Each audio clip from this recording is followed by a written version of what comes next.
Hello and welcome. This is Sandman1 MT, and this video will show the full Roses and Musket event. From this event forward, any major voice-acted event, I'll be sure to play through and record only the voice-acted scenes, excluding any gameplay unless it's essential to the plot. I will include a short intro in the beginning and at the closing as well. All the rest will be event story itself.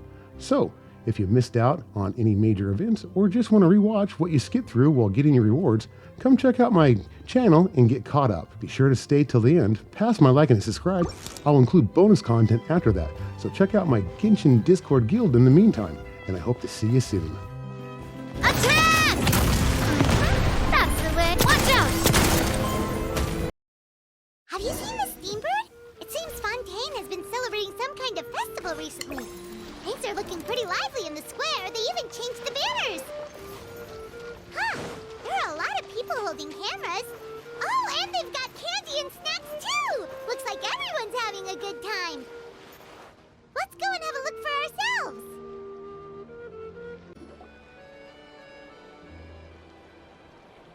Seriously? But, Mr. Morris, I don't understand, sir. How can you only be telling me this now? I'm afraid that there's nothing really I can do. I'm really facing a crisis. My hands are tied. But what about my film? Well, I'm afraid you'll have to come up with something on your own. Take it from me. Sometimes you just have to let things go. Same goes for this film festival.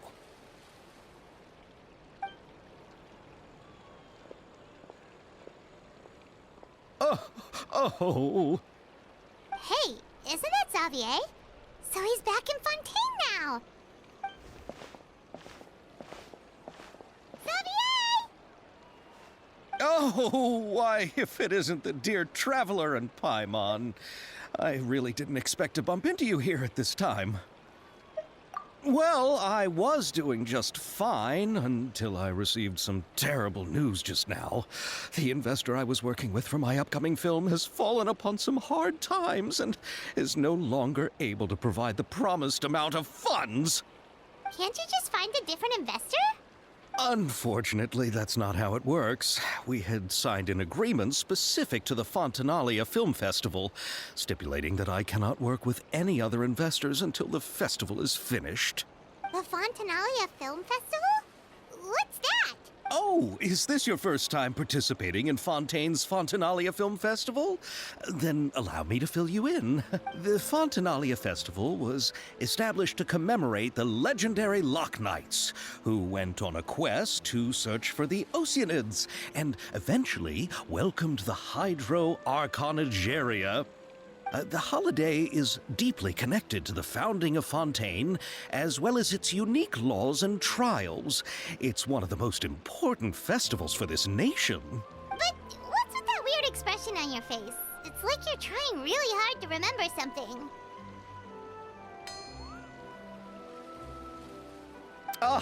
I was just trying to recall the exact description from the books, in order to avoid any unnecessary arguments over semantics. I usually try to recite things straight from the source. Well, either way, Paimon thinks she gets it now. It's just like the Windbloom Festival in Mondstadt, and the Lantern Rite in Lille. Yes, those are festivals of a similar variety. Who doesn't like a good festival? And just like those of other nations, Fontaine will hold a plethora of events around this time each year. To commemorate the Loch Knights, people will imitate them by putting on special costumes, raising golden cups, and going door to door asking for pure water. But a few years ago, Lady Farina started to find the whole idea a little drab, and so decided to change the part about pure water to sweets. That really doesn't surprise Paimon at all. The whole thing seems more akin to a carnival now, and it's quite popular among the kids. Every year you can hear a bunch of them saying, "Trial or treat." Oh, that sounds pretty fun. But how does that connect back to the film festival you mentioned? Yes, it appears I've strayed off topic. I just got too excited after seeing you. Let me get back to the point. The Fontanalia Film Festival is an event proposed by the Fontaine Film Association this year. Now that film technology has matured as a medium, it's the perfect time to introduce more people to the art form. During this time, people may submit films to be evaluated, and the entry with the highest score will be given the Farina Award by the association. The what award? The Farina Award. You know, after the Hydro Archon. They coined it while Lady Farina was still in power, but even though things have changed, no one has made any motion to update the name.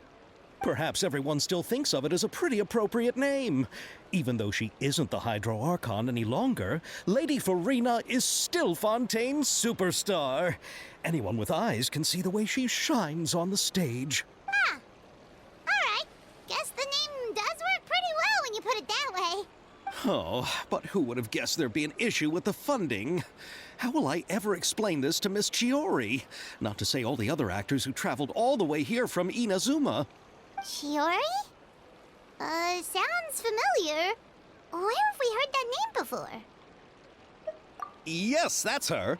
I asked her to oversee the event's art direction, including the design of the actors' costumes and appearances.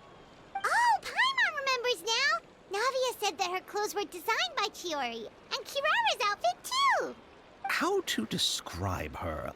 Well, she tends to be pretty direct and can be very forceful when it comes to dealing with people. The fashion world in Fontaine has dubbed her the Thundering Seamstress. Her remarkable designs have led many Fontainians to become very interested in Inazuma. Anyway, Chiori is acquainted with all the actors I've invited from Inazuma. Without her help, I don't think I would have been able to get such an international cast for the film. She really is a kind soul. Who are the actors from Inazuma? Do we know them? Why don't the two of you accompany me to the Aquabus station to welcome them? Judging from the time, the Aquabus should be arriving shortly. Chiori will be waiting to meet me there as well.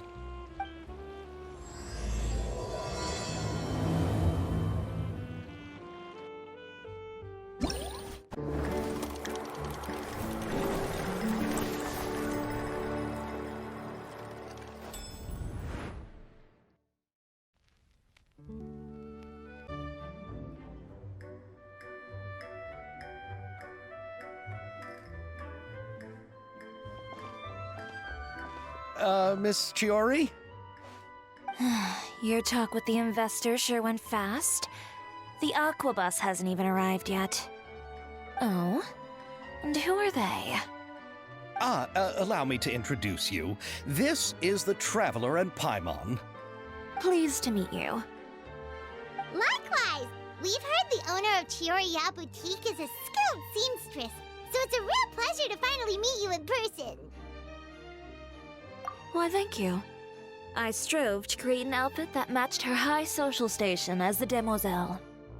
So tell me, what happened?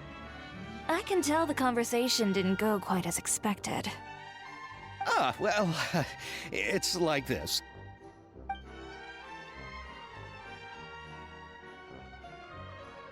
Ugh. I know, Chiori, you don't have to say it. You did remind me that this investor was a little bit sketchy. Yes, there's no doubt about that. But how could I pass it up? He offered me twice as much as the others. And therein lies the problem. Yes, but just put yourself in my shoes. After obtaining such an excellent script, it's only natural that I would want to make the most of the film. The budgets that the others had proposed were nowhere near enough. It's difficult to find someone willing to front such a large amount of mora, so... Don't be sad, Xavier. We might be able to help scrounge up some more together for you. Oh, thank you, Paimon. That means a lot to me. But the cost of the film is staggering. I'm afraid that any mora we can scrounge together in a short amount of time won't even be able to cover the actors' fees. We need to move on.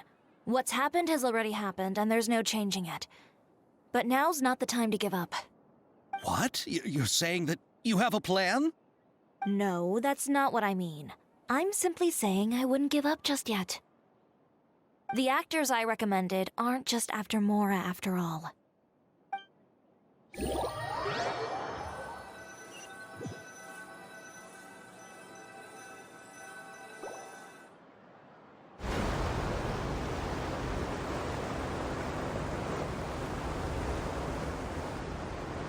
Really?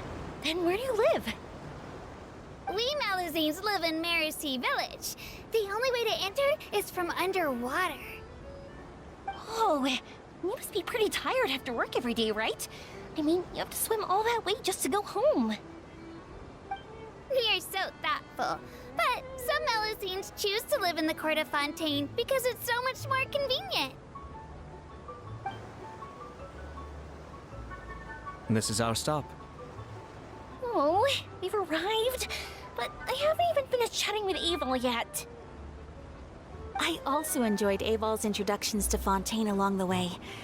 Everything you described was so clear and detailed that we can't help but want to hear more. Thank you so much. I'm usually working here on this aqua bus, so I hope I'll have the chance to see you again. There are still many more places I'd like to introduce to you.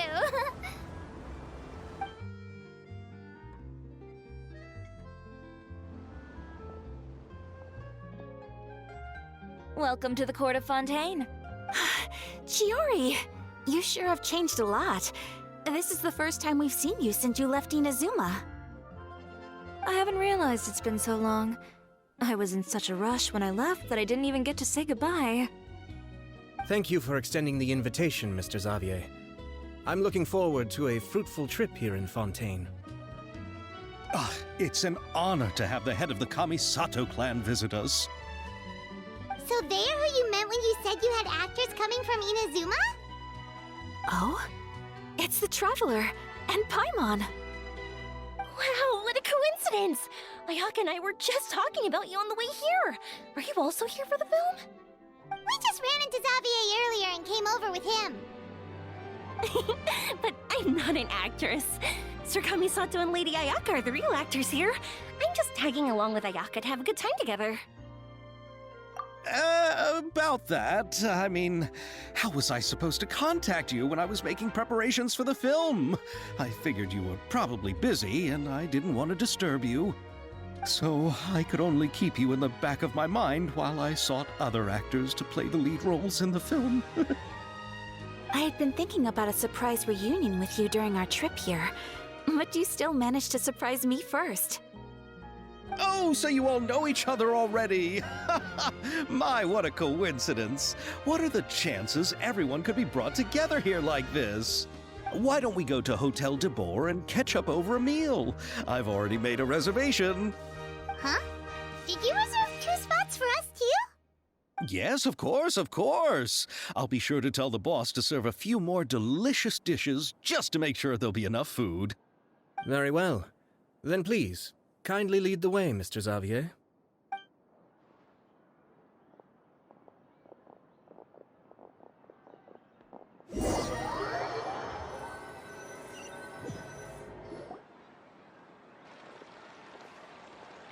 Wow, the buildings in Fontaine are so tall.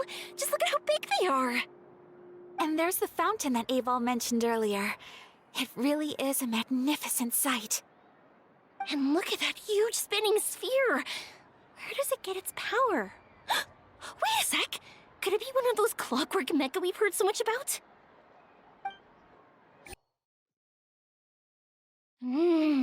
So this is what food from Fontaine is like. It sure is different from what we have in Inazuma. How should I describe it? It seems like you have to go through a lot more steps to make them. And the flavor has many layers too. Yes. When I first went to Inazuma, I actually thought the food there tasted a little too bland. It took some time for me to get used to it. Let's get back to the purpose of this trip for a moment, shall we? How have preparations for the film been coming along, Mr. Xavier? Well, I've already assembled most of the film crew. A lighting specialist, a prop manager, and a costume designer. I've also bought the copyrights from the novel's author. Oh, it's called The Two Musketeers, right? I read the script you sent me on the way here.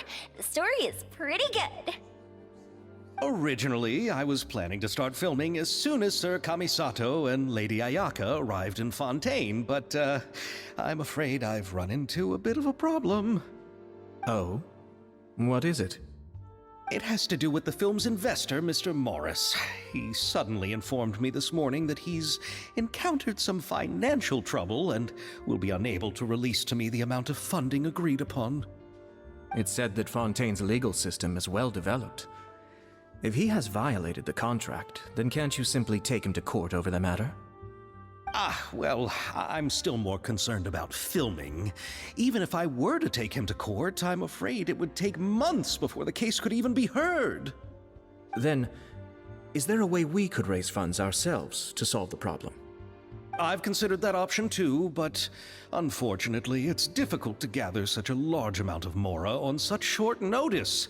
Besides, we have to consider the film festival's submission deadline. Mr. Xavier, if Ayaka and I were willing to perform for free, would that resolve the problem you are currently facing? What? No, out of the question. To have you come all this way just to act for free? Oh, no, that won't do. There's no need to worry, Mr. Xavier. My brother and I had actually intended to work for free after receiving your invitation.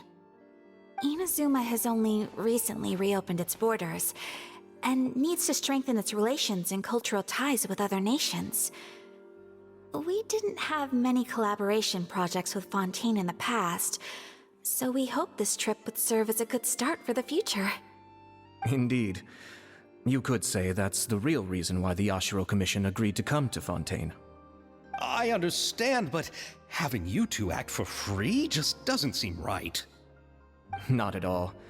While we're officially here to conduct a cultural survey of sorts, we must express our sincerity if we want to establish formal cultural ties with your nation.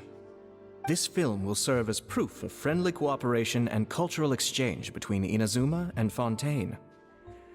It's my hope that the film can be finished and released as smoothly as possible.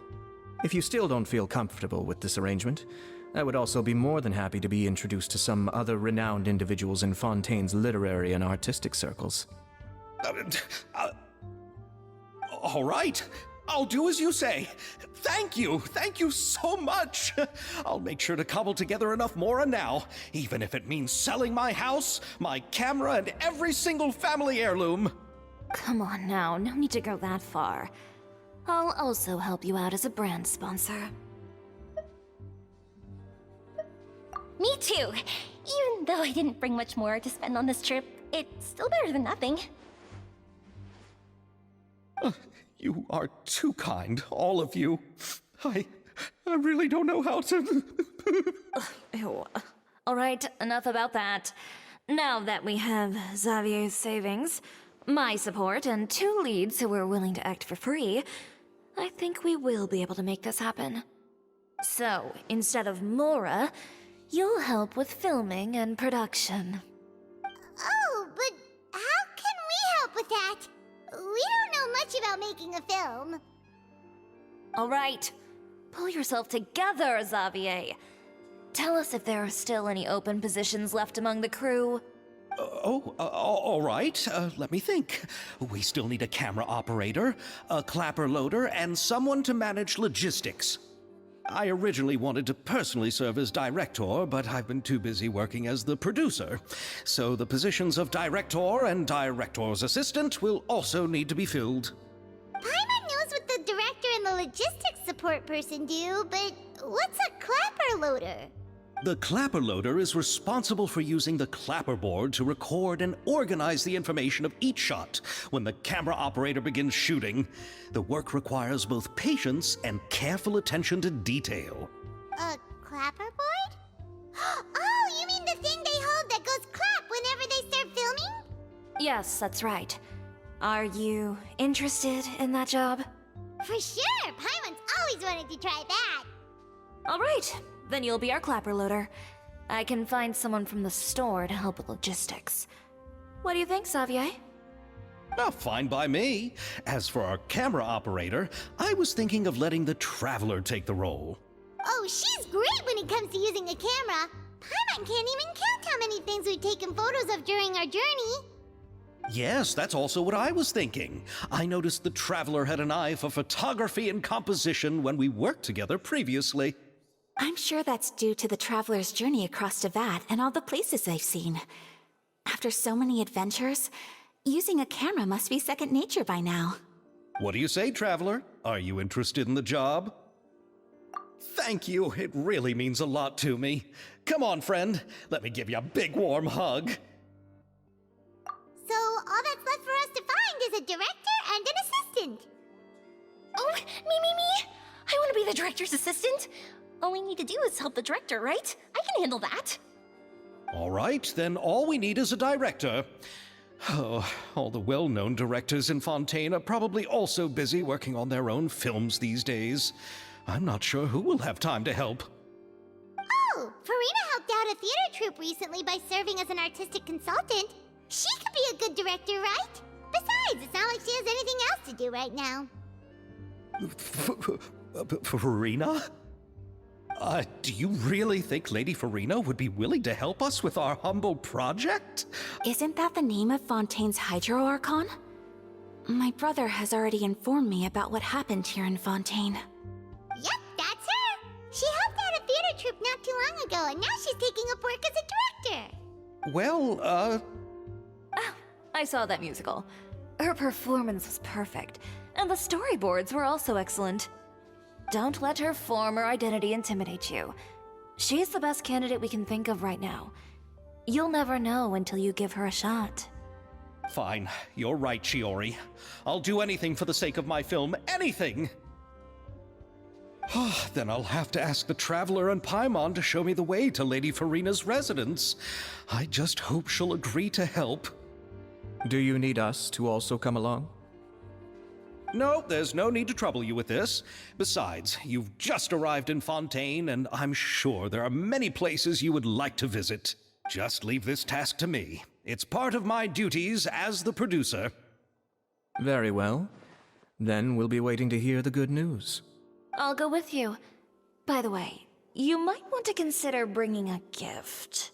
And don't worry, we won't simply drop you off at Farina's place. We know Farina pretty well by now, so having some familiar faces there should help your chances. Besides, the whole thing was our idea in the first place.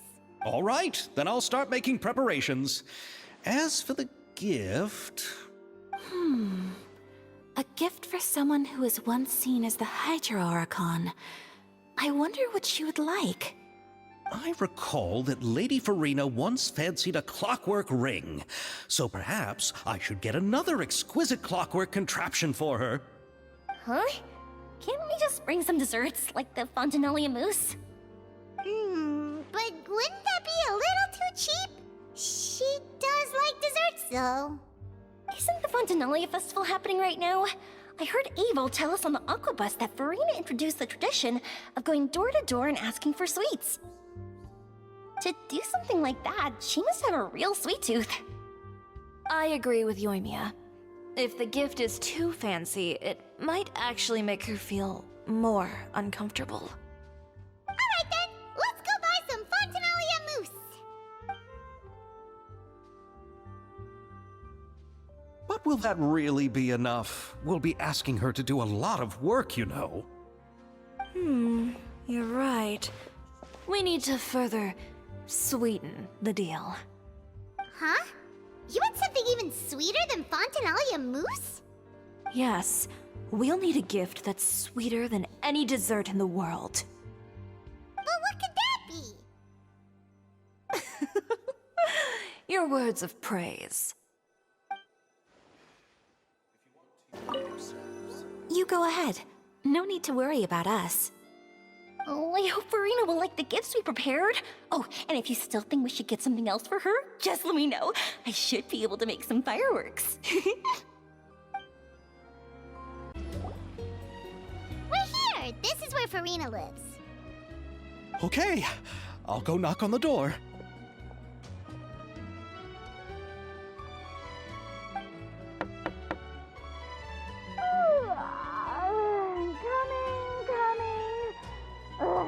Seriously, who's knocking before afternoon tea? Who are you?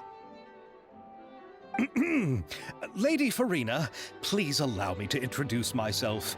I am Xavier, a film director. Hello.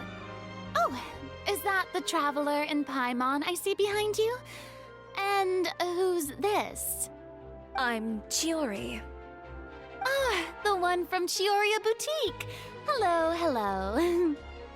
So, what are you all doing here? Do you need something? Did you just get up, Farina? It's already past noon, you know. Huh? Oh, Paimon means the weather is so nice in the afternoon and the sun is so warm. Just like how you make us feel. Sleeping in late is a really smart idea. No. I was just up late last night reading some novels. What does sleeping in have to do with the weather? This is a small gift we've prepared for you, Lady Farina. We hope you like it. No need to be so formal. I'm just a regular person like everyone else now. Oh, is this Fontinalia mousse? It's one of my favorites. That's great! So, actually, there's something we need your help with. Given your renowned passion and understanding of drama, I would like to ask that you serve as the director of our film crew. Oh, but didn't you just say that you're a director? Yes, but for this particular project, I'm mainly working as a producer. Besides, I'm sure that your understanding of the performing arts far surpasses my own, Lady Farina. Are the Traveler and Paimon also part of the film crew? Yep, we sure are. Paimon's the clapper loader and she's the camera operator. Camera operator? That can be a pretty technical job, and it directly affects the final quality of the film. Are you really up to it? No, I'm not questioning your abilities. It's just that I've never really seen you use a camera before. Maybe you can come up with a test for the Traveler and see for yourself. If she can satisfy you with her camera skills, then you'd have nothing to worry about and can join the team. What do you say? You sure are getting better at rolling with the situation, Paimon. Oh, I do wish to see how skilled the Traveler really is with a camera. All right, how about this? We'll work with what we have.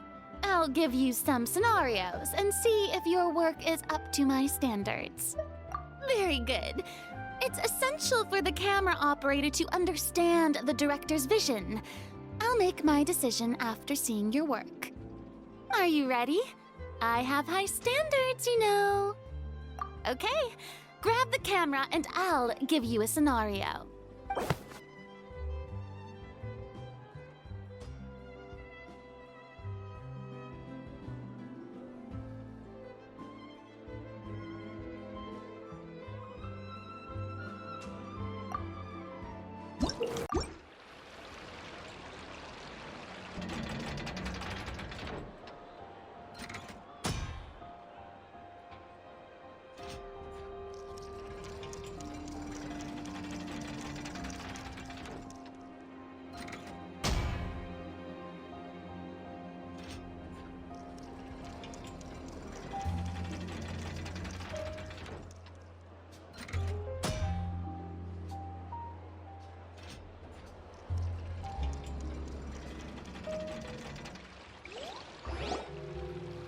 Oh, it appears that you have more skill than I thought.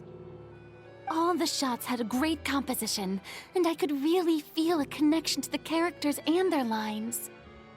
Yeah! Does that mean you agree to be our director, Farina? Did you think I would agree just like that? After our performance of the Little Oceanid, I've begun to make a name for myself again, you know. In fact, I've already had several troops approach me for the Fontinalia Film Festival. Unfortunately, the scripts were all pretty boring and didn't pique my interest. If others were to find out I agreed to work with you so easily, then, well... Hey, but didn't we have a deal? What else do we need to do to convince you, Farina? Well, what about the pay? Huh? You know, how much you're willing to pay me to be the director? The pay is also an important factor for me to consider, you know. Well, I can offer you this much? What? That's all? If Nervulette were to hear of this, he could charge you with underpaying your labor. I'm sorry, but our crew is in a tight financial spot at the moment. I see. Well, even though it's highly unlikely now that I'll join your crew, there's still something I'd like to ask. Exactly what film are you planning to make? Oh, our script is an adaptation of The Two Musketeers. Huh? Wait, you mean the suspense thriller novel that was a #1 bestseller? Oh, so Farina's read it too. Of course I read it. I've always had a keen interest in artistic works that strike a chord with the populace. I see. It all makes sense now. You must have used most of the budget to pay for the copyright. Not really. The novel's author transferred the copyright to me practically for free once he heard that I wanted to make a film adaptation of the story. The lack of budget is due to another issue. He probably just wants to get his name out there. So, Mora isn't the most important thing to him right now. It reminds me of a delivery courier who wears one of my designs while traveling all across Teyvat. I didn't charge her much for the outfit either. The exposure she provides for my brand is well worth it. So, are you a big fan of this story, Farina? Well, it's alright. The pacing of the story is good, but the character relationships could use some work. When I was reading it before, I always felt like some things were left on a rather unsatisfactory note. I have high standards, you know. Ahem, Mr. Xavier, if, hypothetically speaking, I agree to be the director, how much freedom would I have in terms of script revisions and creative interpretation? Oh, as much freedom as you would need. I wouldn't dare doubt the tastes of Fontaine's greatest star. Good. Then I'm free to alter the script as I see fit. Absolutely, no problem. All right. It seems that your crew really can't go on without my care and direction. So, you agree? Yes, I agree. Although the pay is well below what someone of my caliber deserves. A great script calls for a great director. I mustn't let a perfectly good story be ruined due to lack of funds. If you have fine cheese and bread, you wouldn't just let it sit on the counter and get moldy just because you lack an oven, right? Oh, Hydro Archon above! I'm not dreaming, am I? Somebody pinch me. There's no more Hydro Archon, you know. And it's still a little early to celebrate. There's a lot that goes into shooting a film. Although the trickiest tasks of finalizing the script and casting the actors have already been taken care of, we'll still need to reserve filming locations. Not to say set up lighting and props. And by the way, since we'll be filming The Two Musketeers, we'll need to find an action choreographer. Ideally, a professional who has actual experience with muskets. Yes, I've thought about this as well. I was hoping that you might know someone who could handle the job. Me? If this was before, I could have simply asked Florand. But it's already been some time since I last talked to her. Navia can also use firearms, but unfortunately, her style is quite different from that of the characters in the story. Could we ask the Special Security and Surveillance Patrol? Oh, you mean the Special Patrol's Musketeers? Yes, that's right. They work with muskets every day. I can't think of anyone more qualified than them. They would be under Nervulette's jurisdiction. Unfortunately, I, don't have any connection with them at all. So, in the end, we still have to start by talking to Nervulette.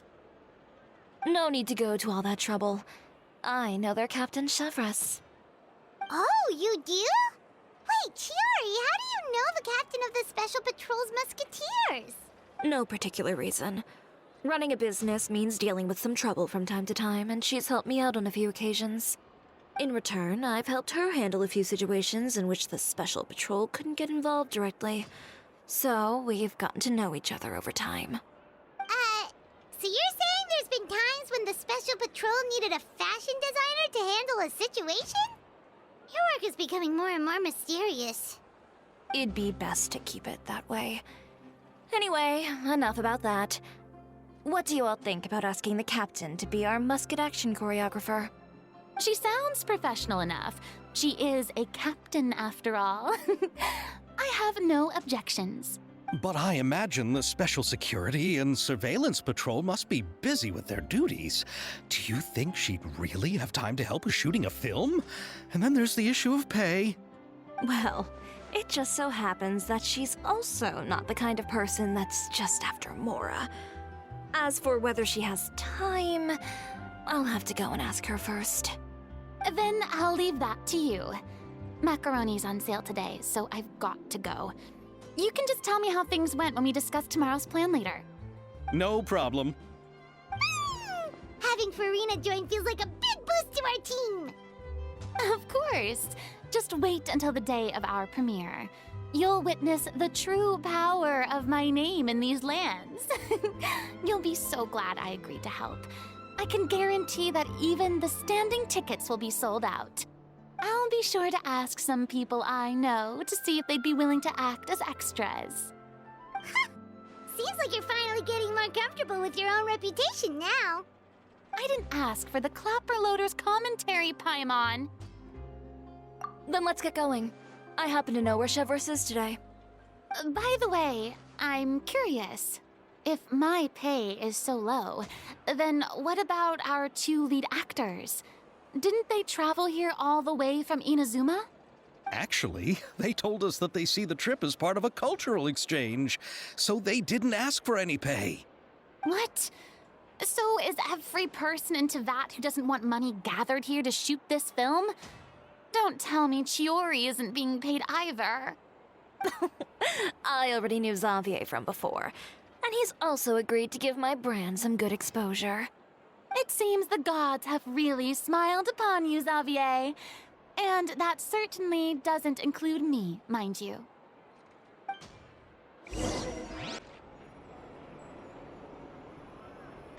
All right, this is the place.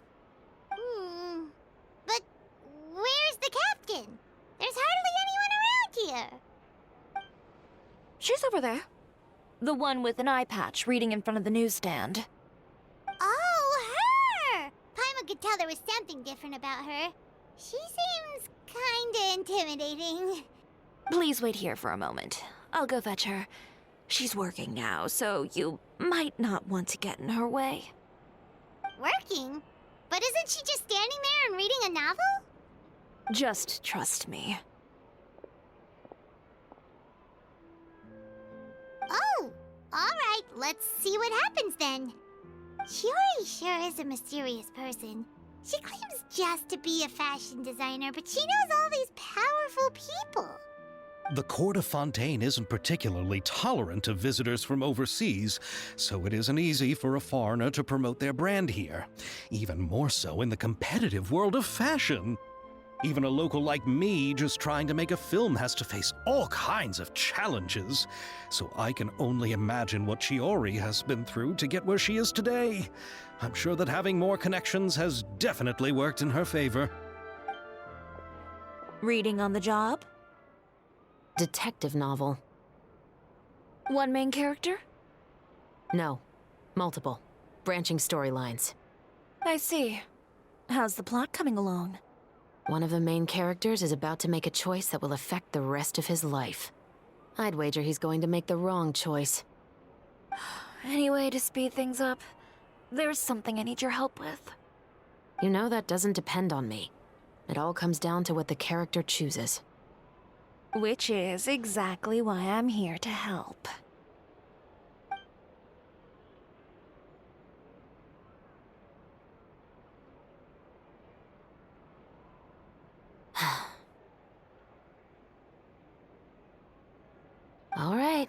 It appears he made the wrong choice in the end.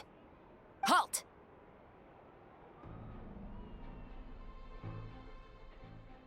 Huh? What's going on? Hand over whatever you're holding. Oh, it's just a book. I didn't buy anything else.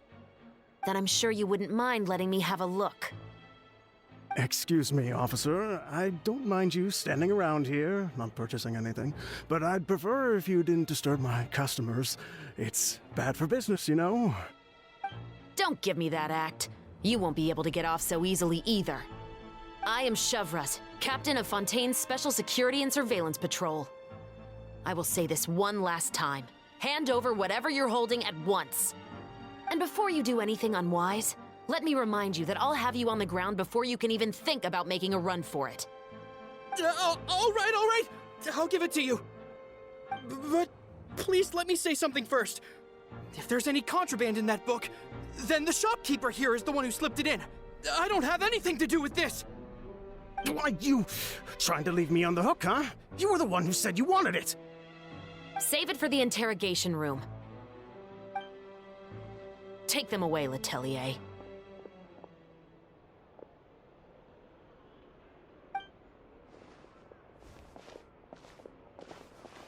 What's going on here? One second you're reading a book and the next you're escorting people away! And who are... Oh! Aren't you the traveler who's been all over the papers recently? Chiori, I'm assuming what you wanted to ask me about has to do with them, right? Maybe I can let you in on what's happening then. Now that Vacher has been brought to justice, no new shipments of synth will be made and distributed to sellers. The Fontaine guards have been busy collecting the remaining synths still circulating on the market. Thanks to a tip from our reliable source here, this should be the very last batch. Oh, so you were pretending to read a book in order to catch the bad guys! Oh, Paimon almost forgot to introduce ourselves. Paimon is Paimon, and this is the Traveler and Xavier! Hey, I'm Chevreuse. You probably already heard me introduce myself, so I won't bother repeating it. Yeah, why didn't you make a move as soon as you had the chance? Were you worried that my intel wasn't accurate? No, I wanted to see if the shopkeeper would turn himself in first. All he had to do was come up to me and say that he didn't know where the synth had come from. If he did that, then I wouldn't have had to press charges on him. He had the whole day to turn the synth over to Chevreuse. But instead, the moment I came up and blocked Chevreuse's line of sight, he took the opportunity to sell it off. Yep, he made the wrong choice, even though the right choice was right there in front of him. But you knew they wouldn't make the right choice. Yeah, I knew. I was just hoping I'd be wrong for once. Enough about that, though. What did you want to ask me about?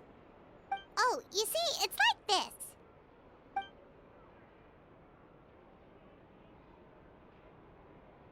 The Two Musketeers. You certainly have a good eye for a story. So what do you need me to do? Just be the action choreographer for the actors? Yes, that's right. I want to make sure we get all the details right. I want the actor's posture and understanding of firearms to be as realistic as possible.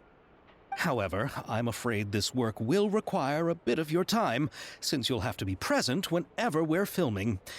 Also, as for the pay... No need to say any more. I'll join. Huh? Just like that? Really? You're willing to help us with our humble film project? Sure, it's no big deal. As I said, we've wrapped up our investigation here, so I don't have any other tasks on my plate for the moment.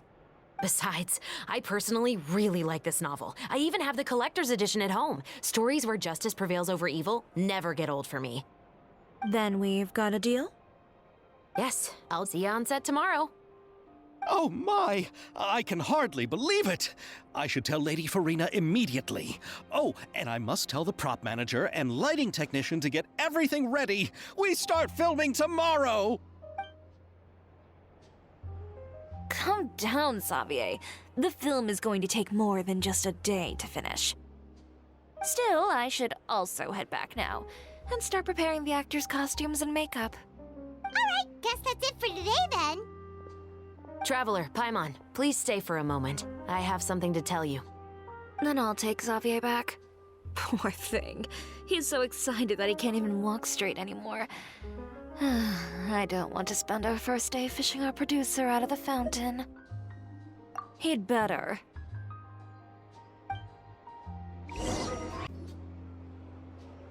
So what did you want to tell us, Chevreuse?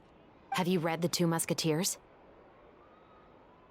The story is about a pair of children born into the household of a baron and their struggle to survive together and take revenge for their mother. They were raised at the baron's estate, where their mother worked as a maid. The two were illegitimate children that the baron had with the maid, so they were never treated well by anyone. One day, upon returning home, they found their mother had been murdered and left dead on the floor.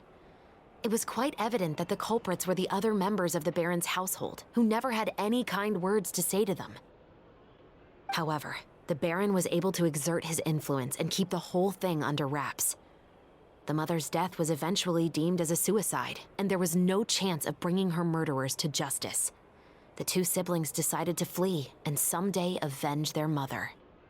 Many years later, members of the baron's family suddenly started turning up dead one after the other, all killed by gunshot. A rainbow rose was found on each of the victims' bodies, being the flower that the kid's mother liked best. The Baron believed that the mother's soul had come to take vengeance on him, so he lived in fear each day. But it was actually those two siblings who had fled all those years ago. They relied on each other to survive and trained day and night, eventually becoming adept musketeers.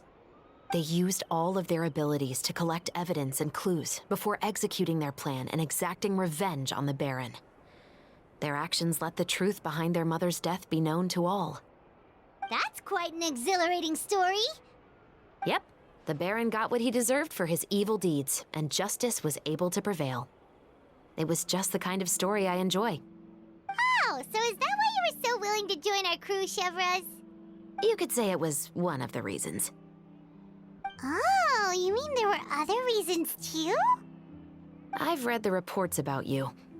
Whether it was at the trials or when you lent your hand to resolve our nation's crisis, you've shown that you've got a strong sense of justice, as well as a great mind for deductions.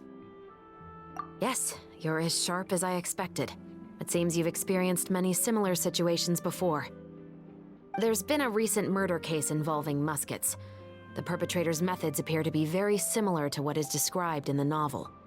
Huh, really?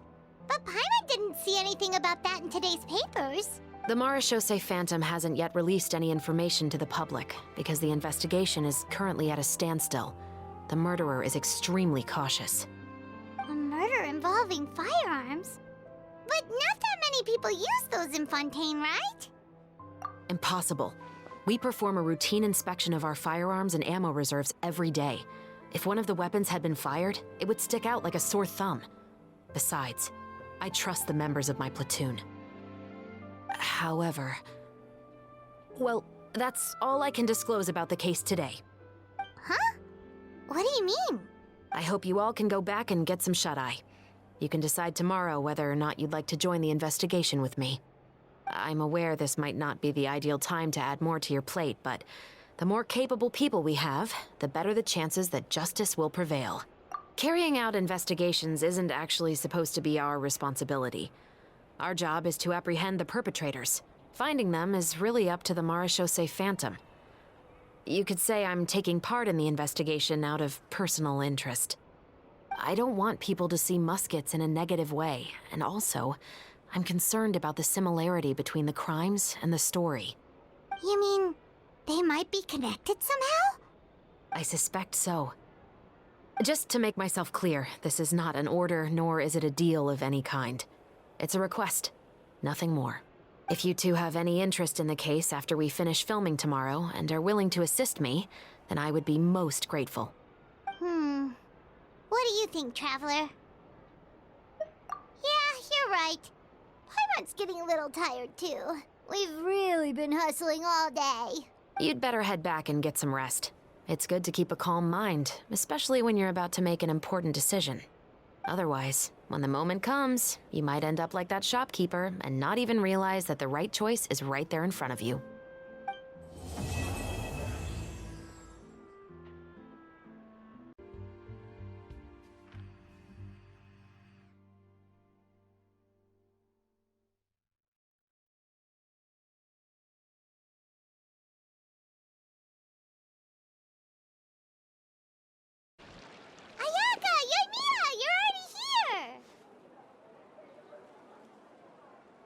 Good morning. Xavier said yesterday afternoon went well. Yeah, and how about you, Ayaka? What were you up to yesterday? After we split up, Ayato went to see Udex Nervillette at the Palais Mermonia. I was originally thinking of going with him, but he said he could manage it himself. He told me to go see the sights around Fontaine and to enjoy the local culture. So I rode the aqua bus with Yoimiya and visited the opera house on Aranias Island. Yeah, you wouldn't believe what we saw there! 2 mechanical puppets that were dancing together! You've already seen them, right? Yeah, those two! Amazing, aren't they? We sat and watched for quite a while. It was mesmerizing. Like we could keep watching them forever. Oh, it was the same for us the first time we saw them, too! Afterwards, we went swimming at the beach! Well, diving, to be exact. It was the first time I ever breathed underwater! I held Ayaka's hand and we counted down together. 3, 2, 1, and then splash! We were beneath the waves.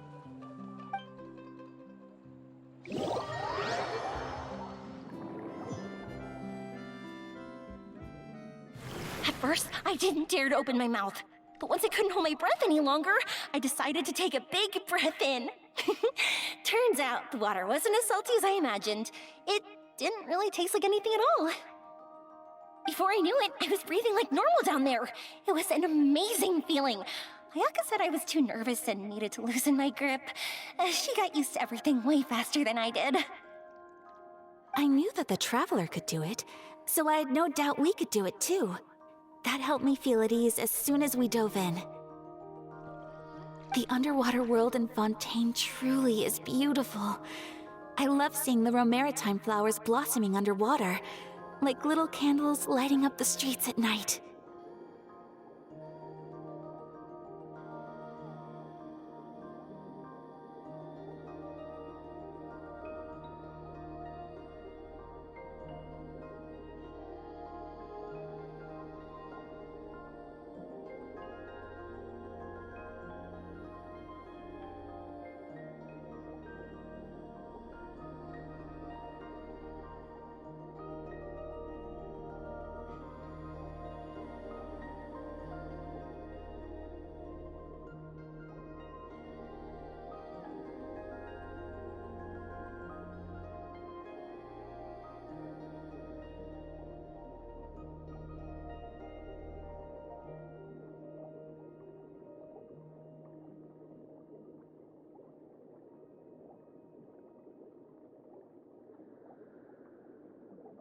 Yeah, and there were so many creatures that we've never seen in Inazuma.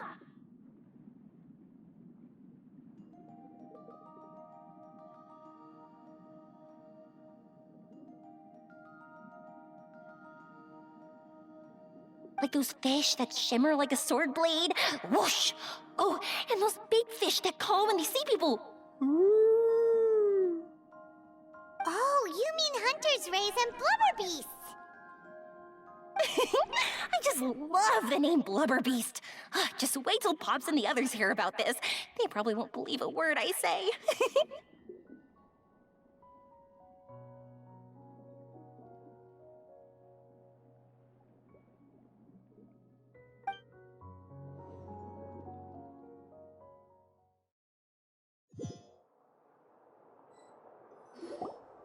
Yoimiya was down there for quite a while. It was dark before we finally rode the aqua bus back to the city. I figured she'd want to sleep in today.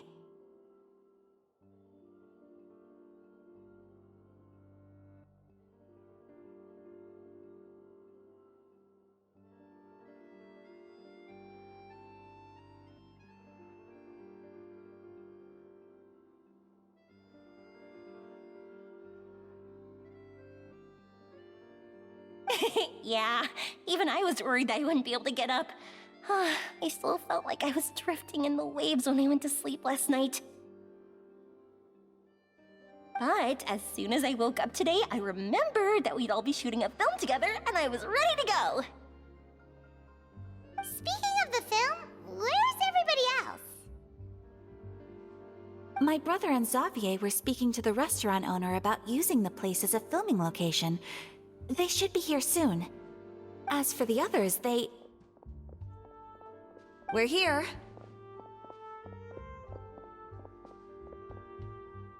Please excuse my tardiness. I just finished the Special Patrol's 6-mile morning jog.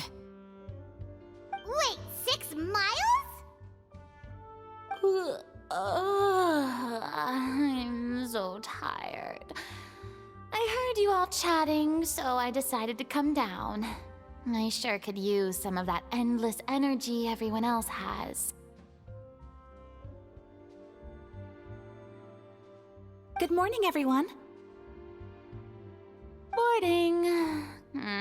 Can someone fetch me a cup of coffee? More milk, hold the sugar. Sure, I'd be happy to do that for you. No, you can't go anywhere. Please, have a seat over here so I can get started on your makeup. Ugh, the last thing I want is coffee stains on my costumes. I can get the coffee. It's the perfect job for an assistant.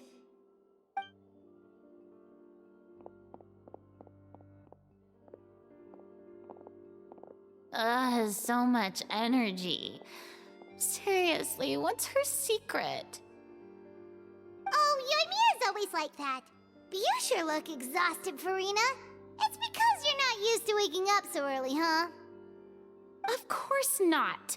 I spent the whole night reading the novel from cover to cover, marking sections that either need to be omitted or adapted.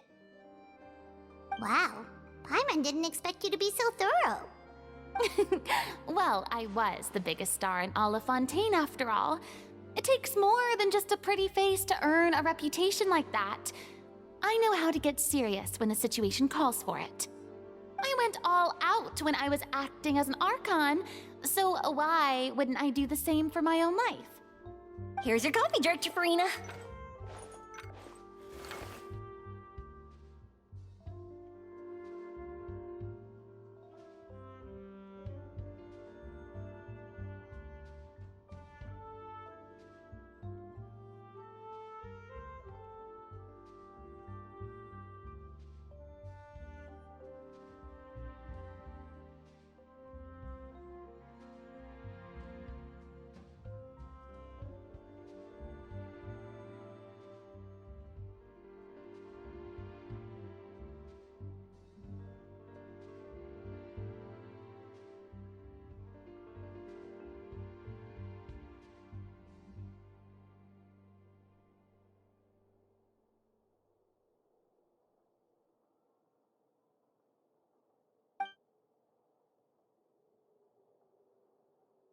Oh, thank you.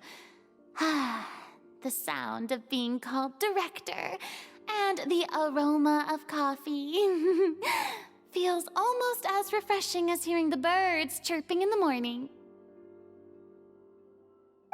It seems everyone has managed to arrive on time. We've reached an agreement with the restaurant owner. We are free to use the second floor to shoot our film. Really? That's great! He is really looking forward to our film, and hopes that providing his restaurant as a filming location will attract more customers. Well then, Mr. Xavier, I'll leave the rest to you. Okay, thanks. First, I'd like to introduce our new members. This is our prop manager, Veronique. She'll be in charge of all the film's props and items. And this is Bonneau, our lighting technician. He'll be in charge of lighting and illumination to set up each scene's atmosphere. Wow, sure feels like we have some real professionals joining the crew now.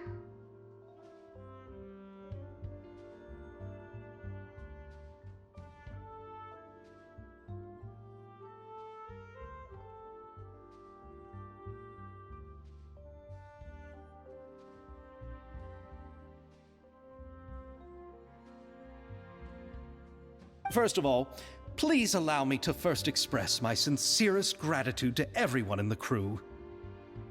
When my investor informed me yesterday that he wouldn't be able to provide the funds, I really thought that this was the nail in the coffin for this film.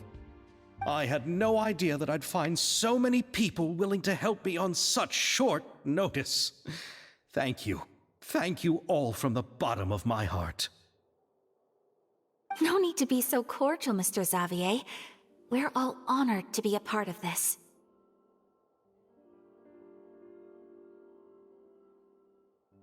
Your works made a profound impression on me when I saw them back in Inazuma. I am sure that someday, this film will be remembered as a prime example of cultural exchange between Fontaine and Inazuma. Yes, the story is the reason I agreed to join. I can't bear to even imagine what this film would look like without the very best director. Anyway, I would like to make a promise to everyone that as the producer of this film, I'll do whatever I can to ensure that everything goes as smoothly as possible. This is not just my film. It also embodies the thoughts and feelings of every person here, as well as the endless effort we are about to pour into it. So, without further ado, the Two Musketeers will officially begin filming now!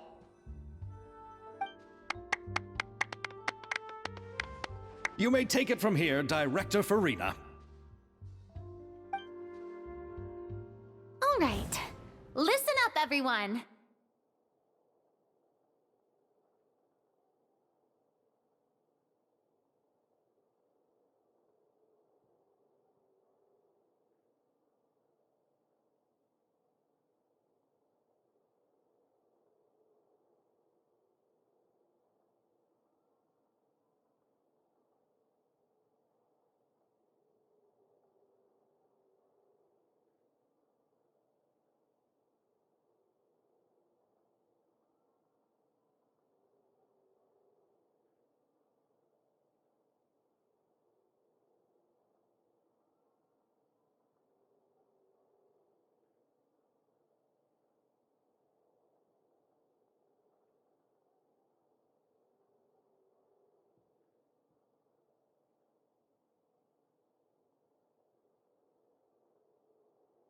The first scene takes place when the two young musketeers are living at the Baron's home, still unaware of all that is about to happen to them.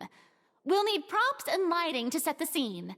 Our lead actors can go get their makeup done, and extras, please take this time to go over your positions. Whoa, seems Farina's really kicking things into gear as the director. Is everyone clear? I don't want anyone traipsing around the set like umbrella finches.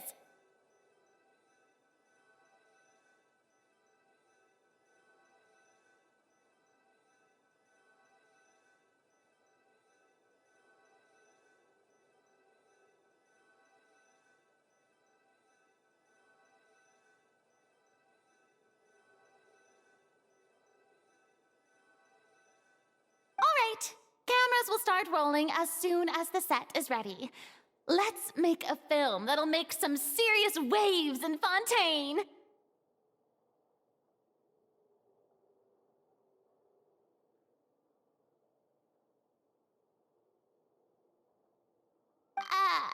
Not the kind of waves that drown people. I mean, the good kind of waves.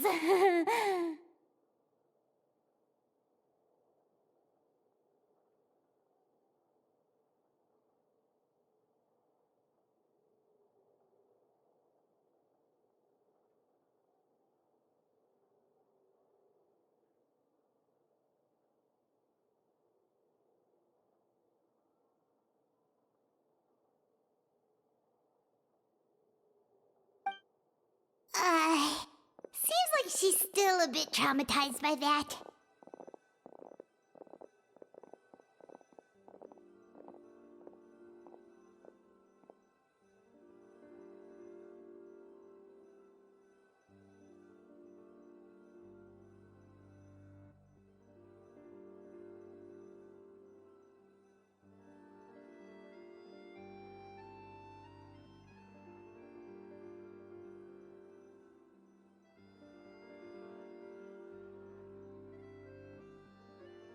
Anyway, let's go see if there's anything we can do to help.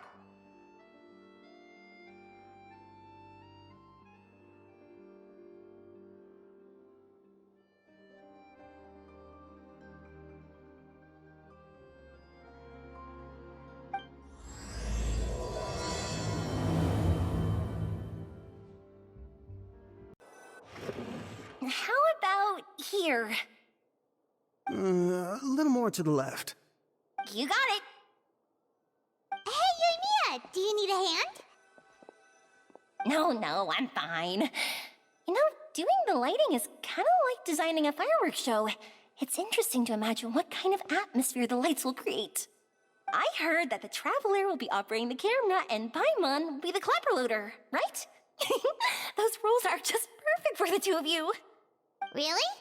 Is that because it'll be easy for Paimon to hold the clapperboard while flying?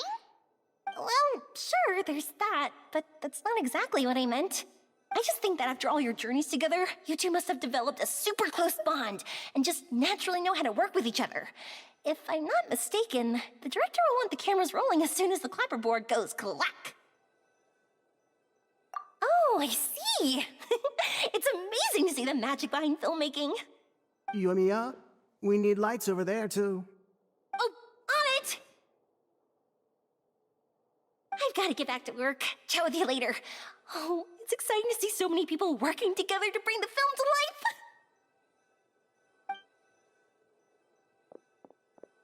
Seems like Yoimiya's really getting into it. But she was right. We do have a super close bond, don't we? Paimon's really happy to hear that.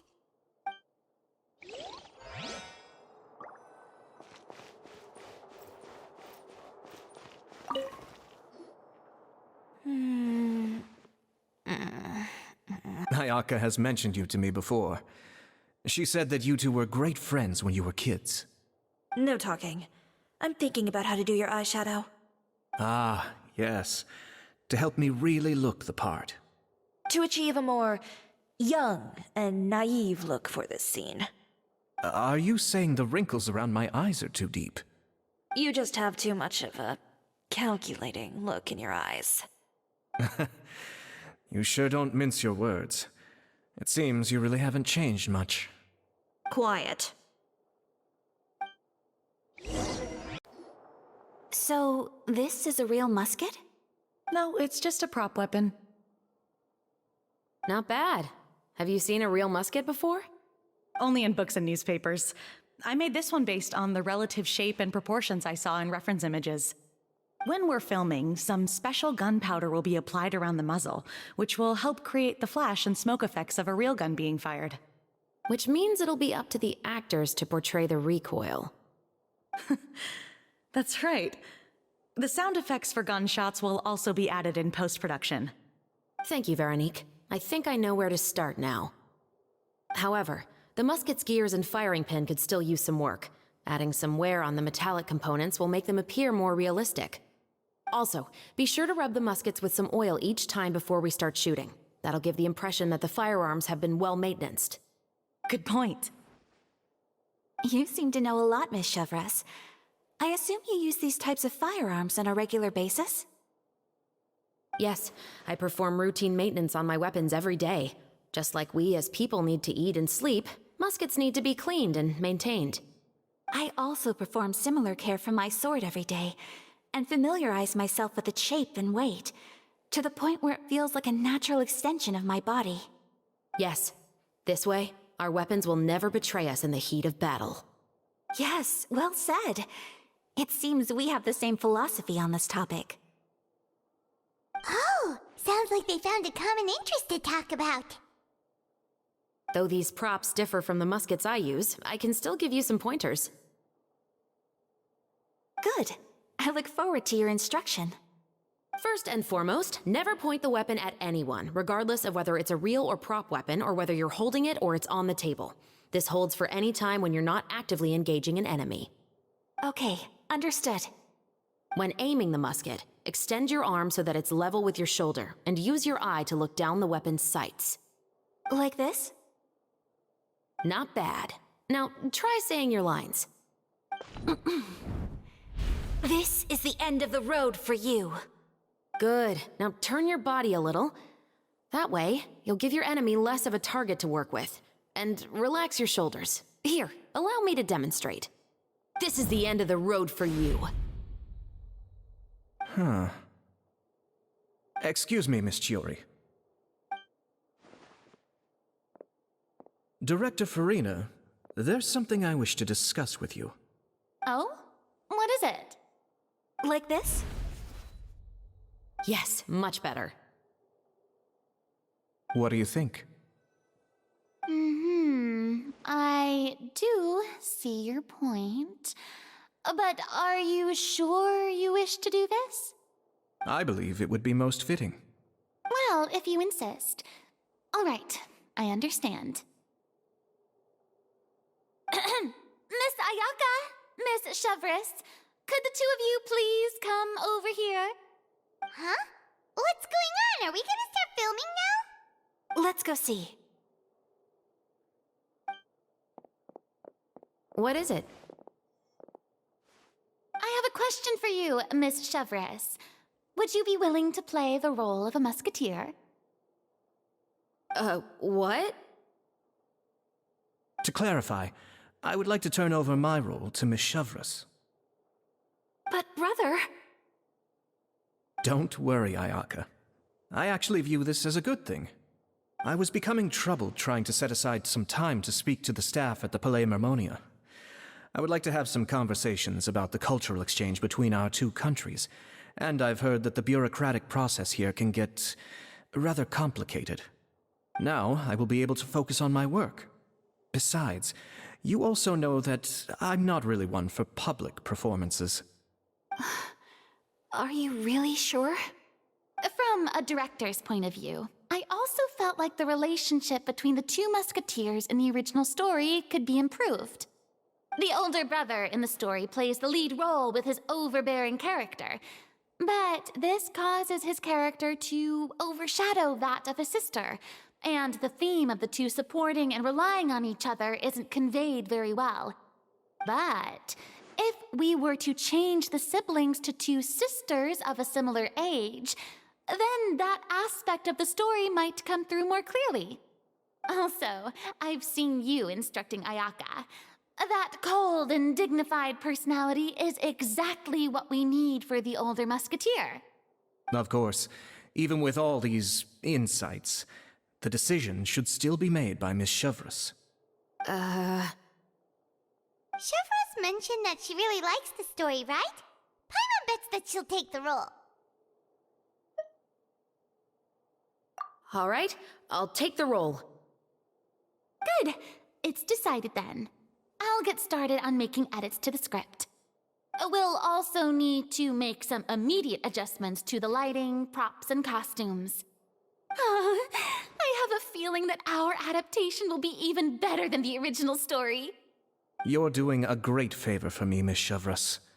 You have my gratitude. Don't mention it. I like this character, so if anything, I should be the one thanking you. Well, since my brother is the one who brought up the idea, I suppose there's no need to worry. Let's go, Miss Chevreuse. I look forward to working with you. Please, just call me Chevreuse.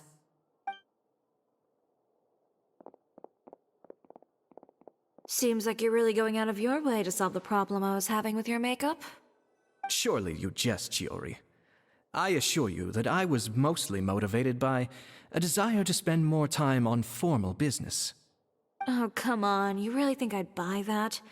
According to what I've heard from Ayaka, her brother is someone who can juggle 10 different matters at the same time. I'm sure you have other reasons for backing out. Perhaps. Ayaka always said she wanted to go out and see more of the world, just like the Traveler. But I feel that she needs not only to see other nations, but also to make some different kinds of friends. I think it would be harder for her to make new connections with me constantly by her side. I would like to give her some space. All right, go on. Spoil her some more. Ayato! It's too bad you're stepping down from the role. Paimon really wanted to see you act as a musketeer. No need to poke fun at me. I'd wager that you also felt that I wasn't the best candidate for the role. It's a little hard for Paimon to imagine you saying those lines. Yes, I've made an appointment to meet some people from the Palais Mermonia. Now, I will have some more time to prepare. Traveler, get the camera ready. Paimon, get the clapperboard. Actors to your positions. We're about to start shooting the first scene. Go on now. And please take good care of Ayaka. Yep, don't worry. Thank you. I look forward to seeing the film when it's finished. All right. Now that we're all here, let me help set the scene for everyone. The first scene takes place when our two main characters are still living at the Baron's estate. They've been ostracized and verbally abused by others in the household, but they still have no idea why. We want to capture how naive and innocent they are, despite their pain. Chevreuse will be playing the role of the older sister, Tulip, and Ayaka will be the younger sister, Iris. Be sure to get close-ups of the main characters at the right moment. Silence on the set! Lights, camera, action! Let's go! Tulip, Mother's been out for quite a while now. Perhaps she went to pick some flowers on the way home. You know how she loves flowers. Iris, Tulip, I'm home.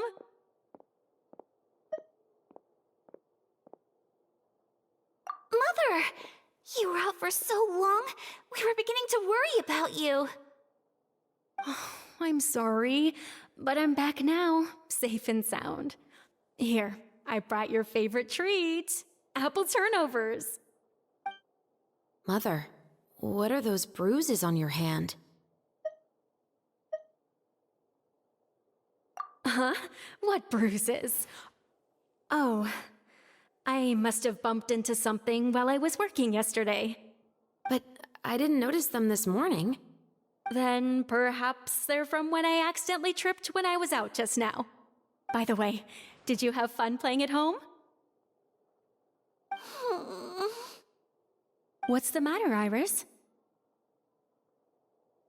Well, we've realized that no one really wants to play with us. They even took Iris's doll and spat at us. And they even called us names. They said we were... Shh! It's all right, don't worry. Girls, listen to me. It doesn't matter what anyone says. Don't listen to them. No one can define you with such words. You both have wonderful lives ahead of you. Just like your names. You will both blossom like beautiful flowers. Maybe your time to blossom hasn't quite come yet, but one day, you two will bloom more beautifully than anything else. Don't let the soil you're in now ruin your future beauty. Understand? My dear daughters. And cut! Not bad. The actors' emotions were all on point. Let's keep that take. Also, if our clapper loader could avoid shouting at the start of the scene next time... Oh, got it. Great. I was a little worried that my nerves would get the better of me. What about you, Chevreuse? I felt fine. The lines weren't too difficult at all. Seems like Farina must have adapted the role nicely.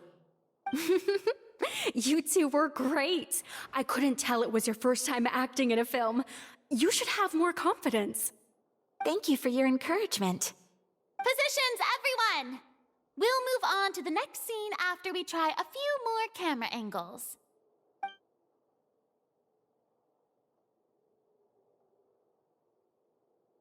This scene is when our two characters return home, only to discover their mother has been murdered. Ready? Lights! Camera! Action! Mother, we're back. Mother?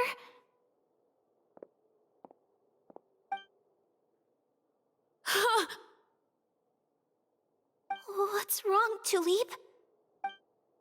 Iris, stay away! Huh? Why? What's... Mother! Mother...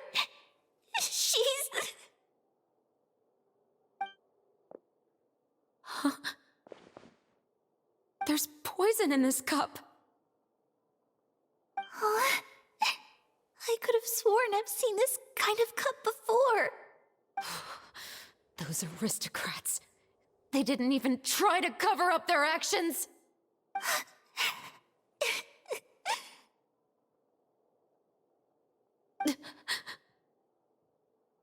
Iris, we need to leave this place.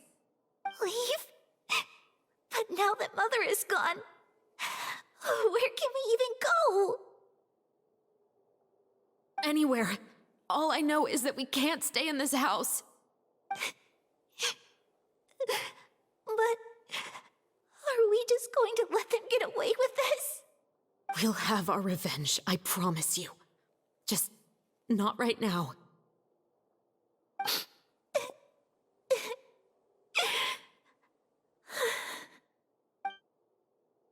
Come on, let's go.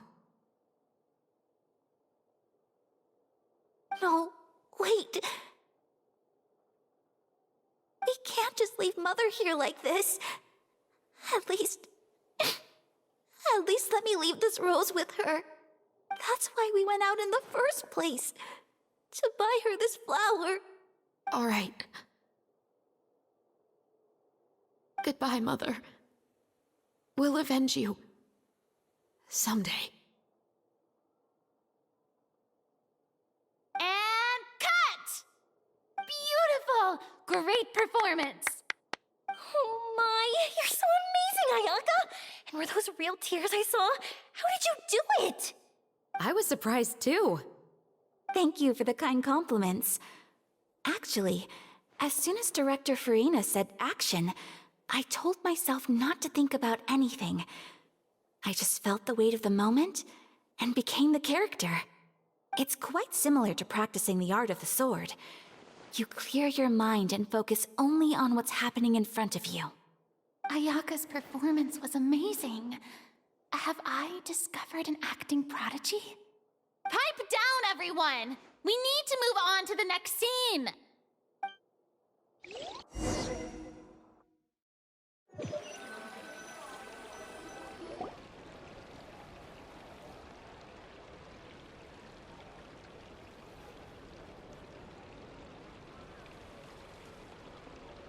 Huh?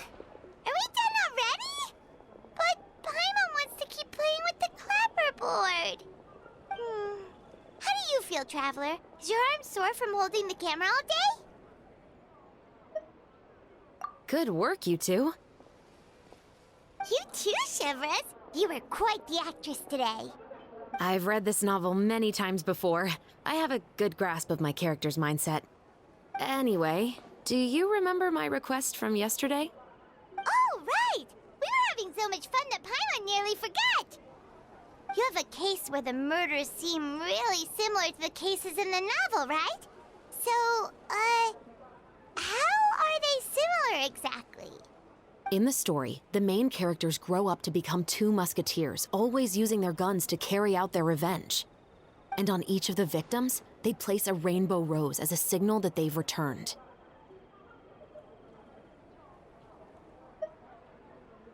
Yes, that's correct. We found rainbow roses just like in the novel. Seems like you're connecting the dots now. Oh, that does sound pretty concerning.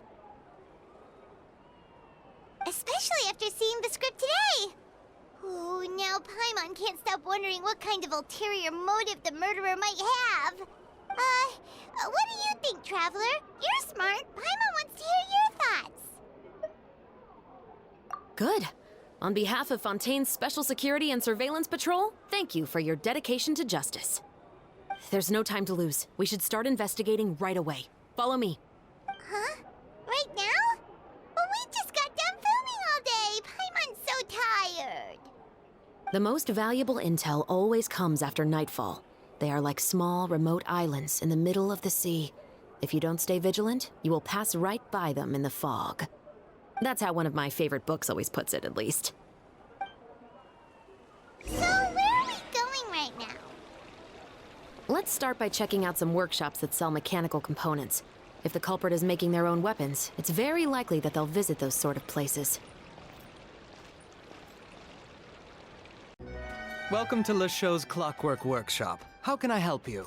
Hello. I'd like to know if anyone has purchased some special components lately. Special components? Sorry, could you be more specific? I mean the kind of components that aren't typically used for clockwork toys, but for firearms. Huh? For firearms? No, we don't sell those sort of things here. Don't misunderstand. I'm not here to cause any trouble. We are merely investigating a case, and we're hoping that you could cooperate. Well, to be completely honest, I'm not even sure what kind of components that would entail. Has anyone ever purchased components here as an individual rather than on behalf of an organization? We have a lot of customers who buy toys, but those who buy components are all regular customers who buy in bulk on behalf of their organization. Is that so? I understand. Thank you for your cooperation. You're welcome. It's the least I can do. Oh, hey, Chevreuse. Run out of oil for your musket again? Hello, Estelle. I want to know if anyone has come to your shop recently to order some firearm components. Oh, is this another case?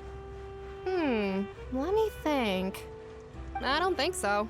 Some people have requested that I make some prop guns for the Fontanalia Film Festival, but I refused all of those requests.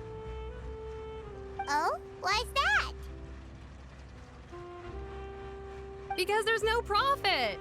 I only make things here that can do some real heavy lifting. I don't have the energy to make some new molds just for the festival. Then has anybody come specifically looking for mechanical components? Well, I usually sell off my scrap to the Fleuve Cendre. I don't typically give them to one specific person. I understand. Thanks for your cooperation. Don't mention it. Always happy to have the Musketeers' patronage. Seems like we haven't found any leads to go off yet. Yeah, unfortunately. All right, let's head to Fleuve Cendre next.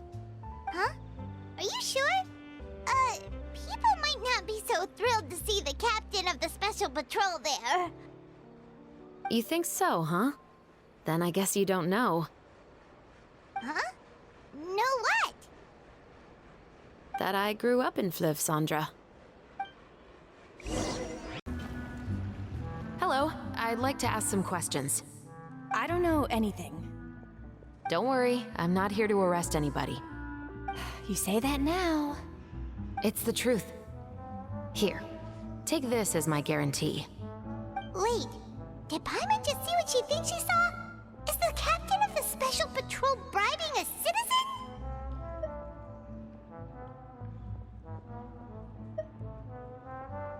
Seems you're different from the other guards. What do you want to know? Have you heard anything related to muskets in Fleuve Cendre lately? Anything at all? Muskets, huh? All I know is that about 2 weeks ago, we started hearing some loud noises at night. So loud that it's been waking me up. Were they gunshots? Possibly. It's hard to tell around here. Someone's house collapsing, a pipe exploding somewhere, it's all the same. But the noises I'm talking about definitely happened after I fell asleep. Do you know where the noises were coming from? I don't remember clearly. Is it that you don't remember, or that you need to think about it some more? You tell me. Then please, think about it some more. She's giving her even more Mora! The noises came from the end of the Southern Waterway. I came out and had a look for myself when I wasn't sleeping well, but I didn't dare get too close. That's all I know. All right, I'll take your word for it. Thanks for the pâte de fruits.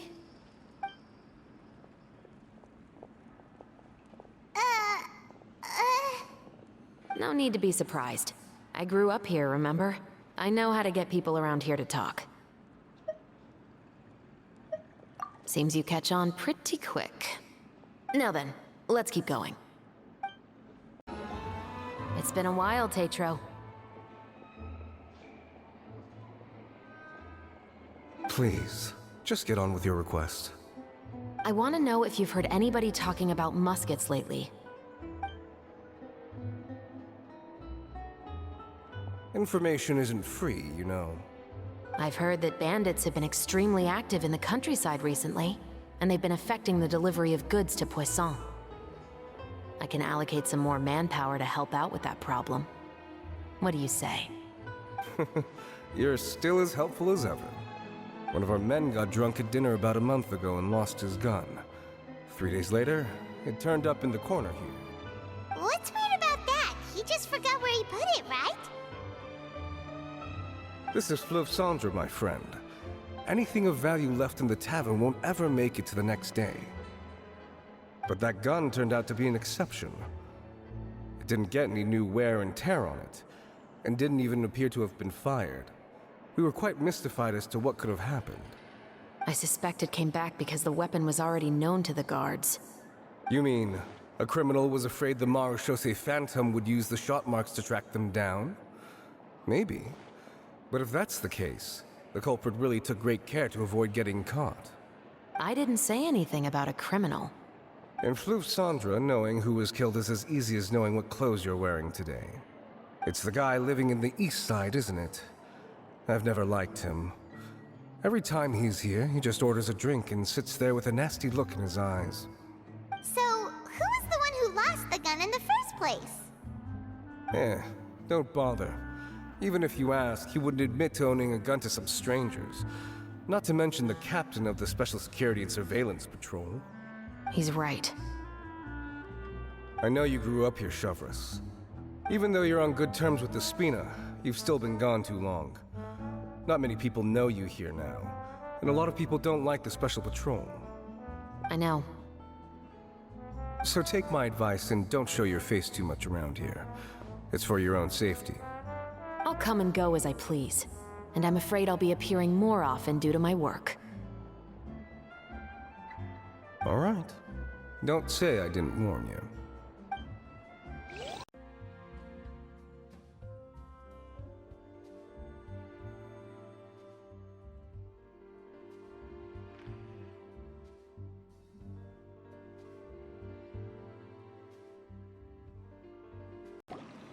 What's all this? Some broken planks and barrels, as well as some liquor bottles? Yes, but have a closer look, Paimon. Even though somebody has purposefully tried to clean them up, these are obviously marks from musket bullets. In other words, someone was here trying to improve their shot. They were using the barrels and bottles for target practice. Could it have been the killer? Your guess is as good as mine. Although many people at Fleuve Cendre own guns, few hide the fact from others. And even fewer would go to such lengths to hide markings from practice shots. Anyway, let's go. There might be more to this.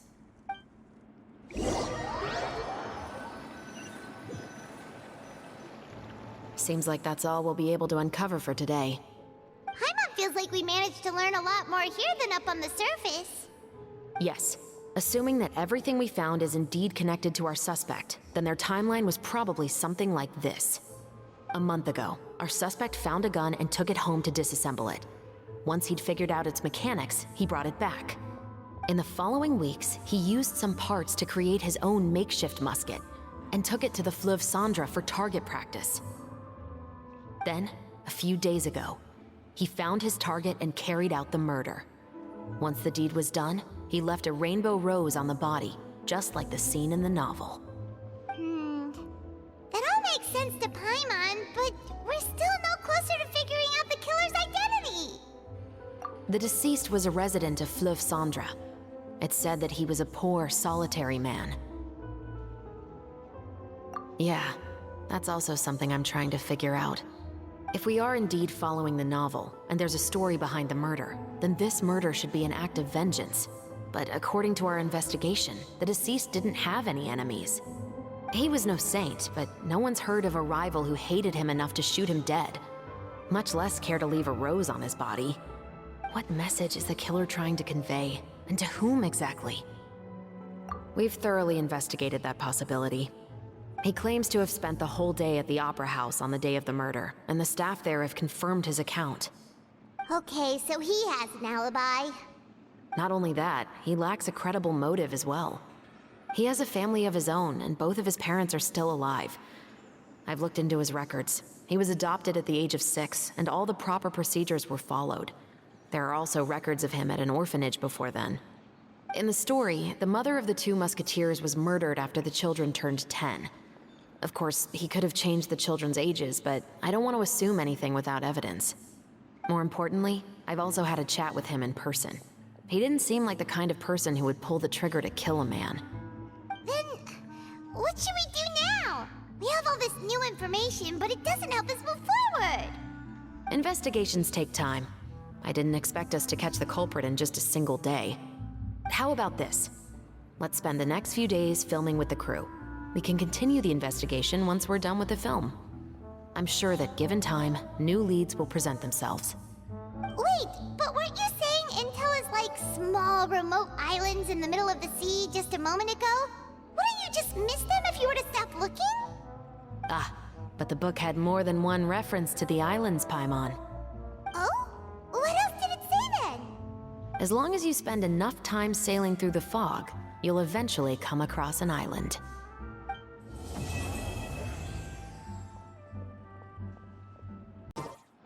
It's filming time again! Our schedule is jam-packed for the next couple of days, too. We've got so many different locations and sets to cover. Anyway, let's head out and meet up with the others.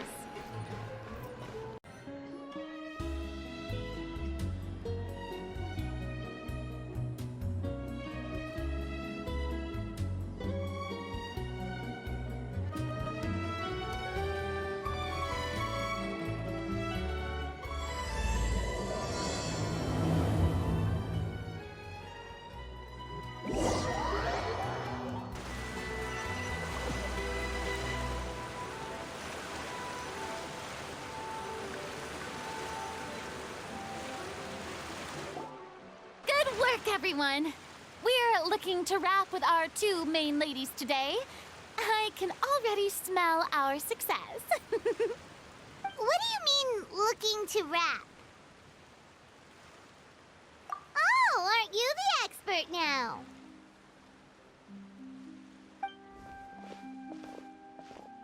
This upcoming scene is the 2 musketeers' final confrontation with the Baron. There will be quite a bit of action, but no choreography beyond what we've already rehearsed. Anyway, get ready. Lights, camera, action! The view is beautiful tonight. It reminds me of that fateful night 10 years ago. And now that I've said it, I can even make out the faint fragrance of herbal tea in the air. Enough, villain! It's time that you pay for the death of our mother! My dear Iris, have you forgotten your manners? How can you speak like this to your own father? I'd sooner swallow all of my teeth than call you father. What did I expect? Seems the daughters have turned out to be just as obstinate as their foolish mother. In this world, Mora and status is everything. She thought she could blackmail me using her children and force me to grant her recognition and concessions? Ah, how naive can a woman be? Mother never asked a single thing of you. All she wished was for us to live a peaceful life, just like the others. It was you who personally brewed the poison of prejudice and sent Mother to her death. Compared to that deadly poison, the 2 bullets that will soon pierce through your heart will be like sweet mercy. And that's exactly why I said you're just as naive as her. Did you really think 2 muskets would be enough to defeat me? So let's see. What is stronger, Mora and power, or the 2 muskets in your hands? Get them! Tulip! There are too many of them! It'll be okay. We'll cover each other, Iris. And Mother will be watching over us, too.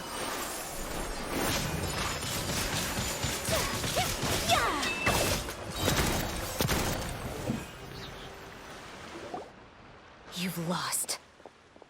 To think I'd lose to my own 2 kids. We are no children of yours, and we'll never call that place our home. Then tell me, what did you do all this for? You lost your mother, and will soon kill your father as well. What will you gain in the end, other than sentences for your crimes? We will gain our long-awaited justice.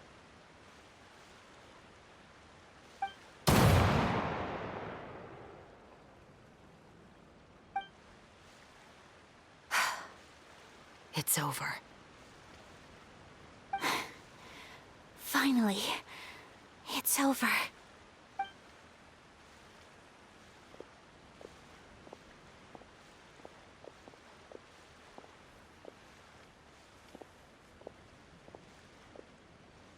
So, where will you go now, Tulip? I'm not too sure, Iris. Maybe somewhere with lots of flowers? After all, Mother always did love going where the blossoms were. What about you? I want to go visit Mother's grave. Yeah, that's not a bad idea. Huh? Tulip, look! What is it? It's Mother's favorite. The rainbow rose. Look, it's blooming again.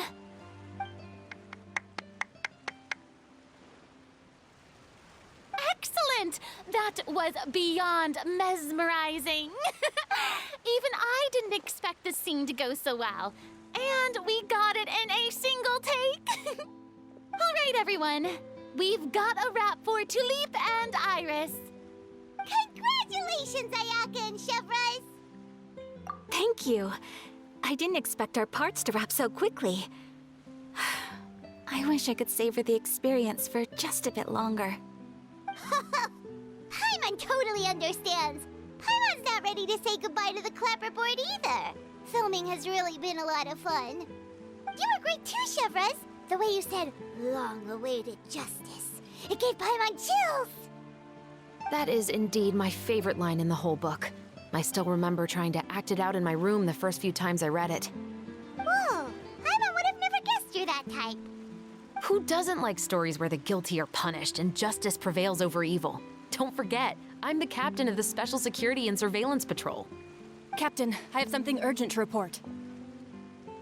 Please excuse me, everyone. I'll be back in just a moment. It's okay, don't worry about us.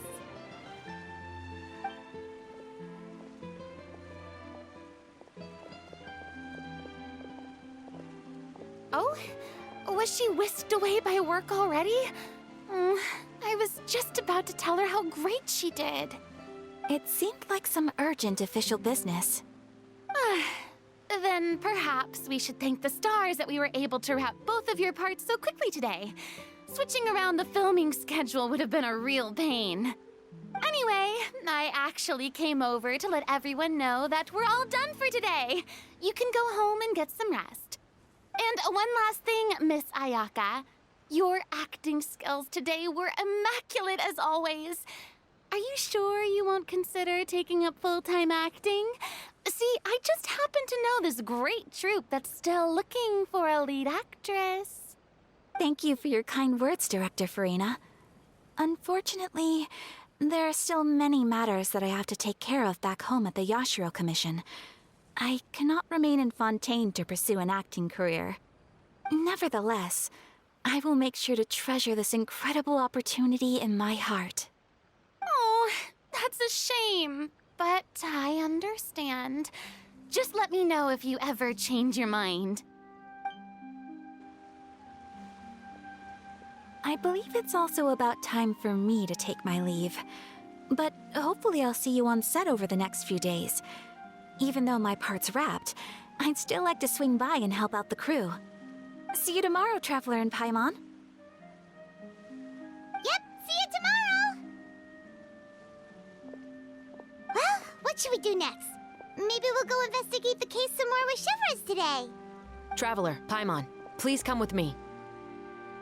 Huh? Where are we going? You could say that our ship has finally chanced upon one of those small, remote islands of intel.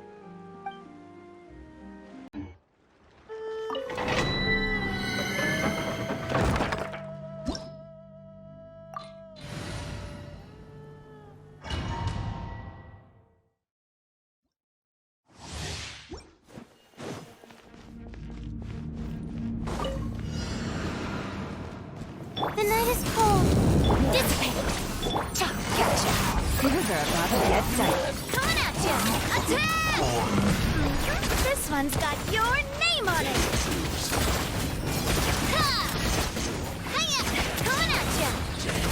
You can't run from death. The bond is strong.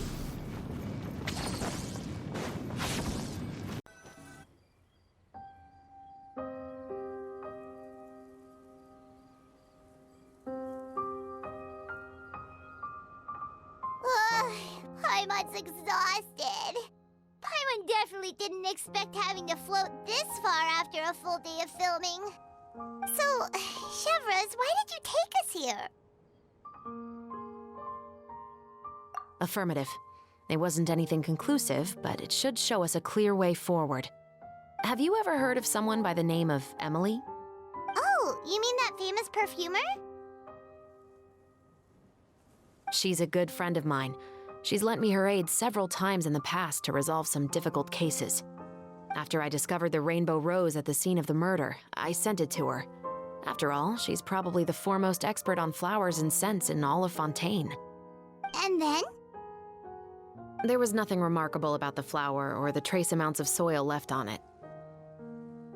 But according to Emily, the rainbow rose left by the killer was derived from a very rare cultivar. Huh.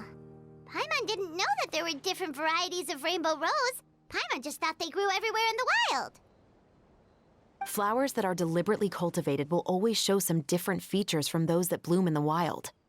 We already knew that the rose left at the scene belonged to a special cultivar, but with Emily's expertise, we were able to pinpoint the place where it was first picked from. Oh, Paimon gets it now. So whoever first planted that rainbow rose was probably the killer! Precisely. And after we checked what we learned against some sales records from the past, we discovered that there's only one person in all of Fontaine who could grow and sell this specific cultivar. Really? And who is it? It's the novelist. But didn't you say he had an alibi? To be clear, I haven't changed my mind about him. I still don't think he was the one who pulled the trigger. However, that doesn't mean the true culprit never visited him at his home or never purchased a rainbow rose from his garden. Whatever the case, we will have to confirm a number of things with him. So you mean the next place we need to go is... Yes, we're going to pay him a visit at his home.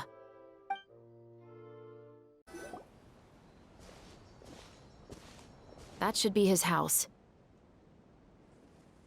There are so many Gardamex stationed around the place. That's pretty unusual, right? According to what he told me last time we spoke, he hired them so he won't be harassed or disturbed. Huh. So there are a lot of flowers in his garden, but Paimon doesn't think we'll be able to pick one without alerting the Gardamex. Right, which is exactly why I think there has to be a special connection between him and the killer. So, should we knock? Just wait here for now. I'd like to take care of a number of those Gardamex first. But they're so far away. How are you planning to do that? Don't forget, Paimon, I'm actually the real-life captain of the Musketeers.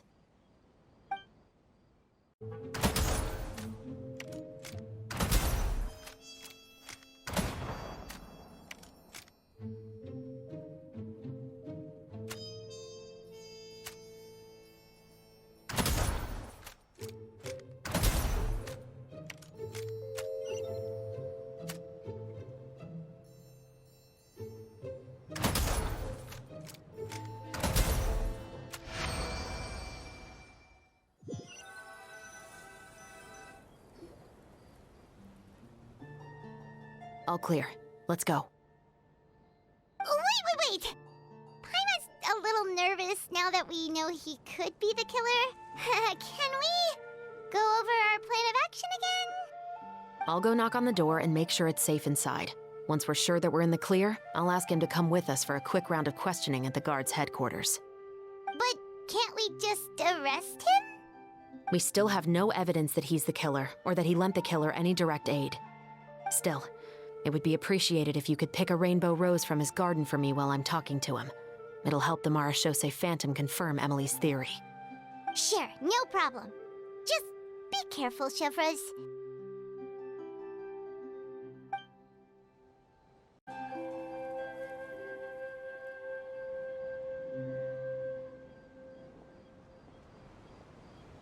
Excuse me, Mr. Baptiste, are you home? Who could it be at this hour? Oh, it's you, Officer Chevreuse. Would you mind accompanying me to the guard's headquarters, Mr. Baptiste? We would like to ask you some questions about a case. Oh, is it still regarding the murder case from before? I cannot confirm or deny that at this time. So it is then. Listen, I need you to come with me, Mr. Baptiste. Miss Chevreuse, I'll save you the trouble. Oh, and you two over there? There's no need for you to pick my flowers either. It's not time for them to bloom yet. Oh! Okay.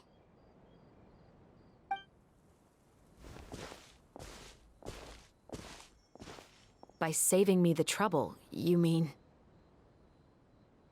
I will confess, I was the killer. Huh? He just admitted he's guilty! Please relax, everyone. I'm not armed. The musket you're looking for has been buried in my backyard. Then it's my responsibility to inform you, Mr. Baptiste, that everything you say right now will be used as evidence for the inevitable trial. Yes, I am perfectly aware of that. I must say, I hate this feeling. Oh? Is it because I confessed? Or because you've been proven wrong? Both, I suppose. For the same reason as the one I wrote out in my novel, of course. I did it to exact revenge. I know you haven't figured out the link between the two of us. Had you done so, I'd have been taken away to the headquarters a long time ago. But that won't stop me from always remembering his grotesque face. After all, he was the one who killed my mother. Your mother is still healthy and well. You know, I was adopted as a child. I was referring to my birth mother. That was never recorded in the orphanage's records. Please forgive a 6-year-old child for concocting some lies to protect himself after watching his mother die right in front of him. So, your novel, it was like a record of your life? No, of course not. It was a work of fiction with many embellished parts. But I am indeed the illegitimate son of a wealthy and influential man who abused his power to murder my mother. That part was 100% real. But the man you killed didn't have a Mora to his name. He was a hired assassin, an irredeemable beast who sank his fangs into a defenseless woman just for a few bags of Mora. But if that's really the truth, you wouldn't be telling us any of this now. You still haven't managed to take revenge against your father, the true mastermind behind it all. I never thought I'd hear that kind of thing from the captain of the Special Security and Surveillance Patrol. I'm simply skeptical about your motives. It's simple, really. I've grown tired of everything and don't want to shoulder this burden anymore. You may have considered me too soft to pull the trigger. Well, as it turns out, you are exactly right. I've become overwhelmed by the aftermath of the murder. So you're going to call a stop to your revenge, just like that? The true mastermind is too rich and too powerful for me. I've accepted that I will never be able to avenge my mother alone. And so what? The characters in your book never gave up. Now, Officer Chevreuse, I'm the one who has killed a man, aren't I? Are you trying to convince me to commit another crime? What's your father's name? How do you plan to prove the veracity of all of your claims? Well, I'd like to speak with you privately. Sure. Why don't we speak privately at the guard's headquarters? No, it has to be here. I must ensure that we won't be overheard. Fine. Let's talk here. When I said won't be overheard, I meant by anyone. I would like to speak with you and you alone.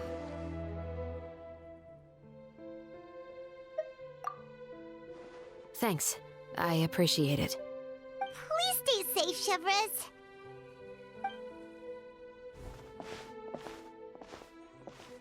All right. Let's hear it. Will you really believe what I'm about to say? Well, that depends on what you're going to tell me. Fair enough. Fair enough. Then listen closely.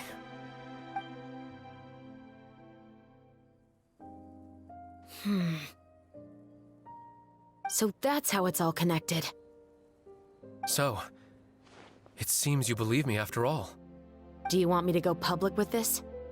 No, of course not. At least, not right now. Then why did you bother telling me? You've read my work.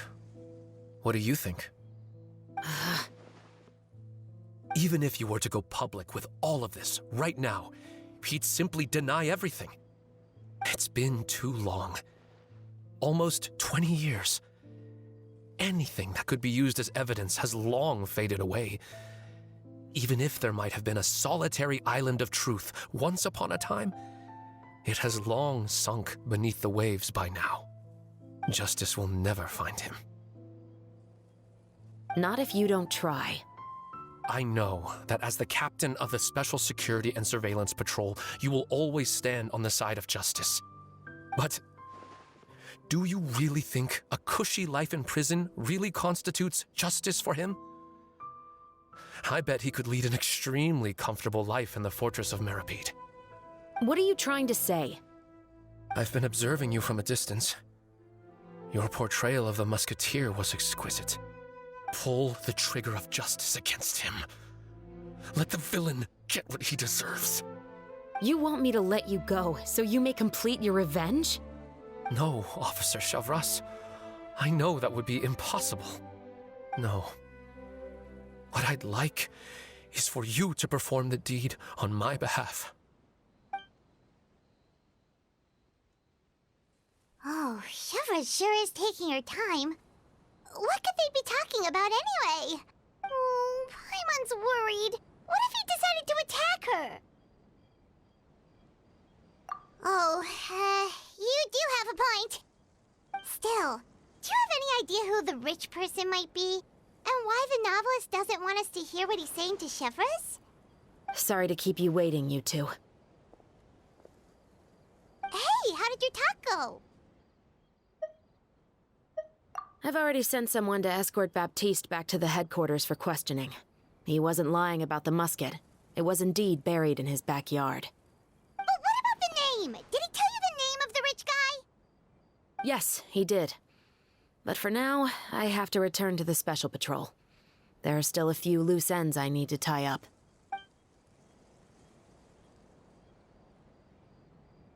I'll probably be quite busy over the next few days, so apologies if you don't see me on set. All right, Paimon understands if you can't tell us everything you know. We'll just keep an eye on the Steambird then. Actually, there's still something else I need your help with.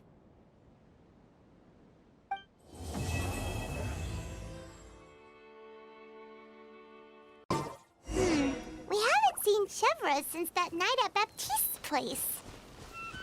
Well, guess there's no point in worrying about it now. Let's go join up with the others.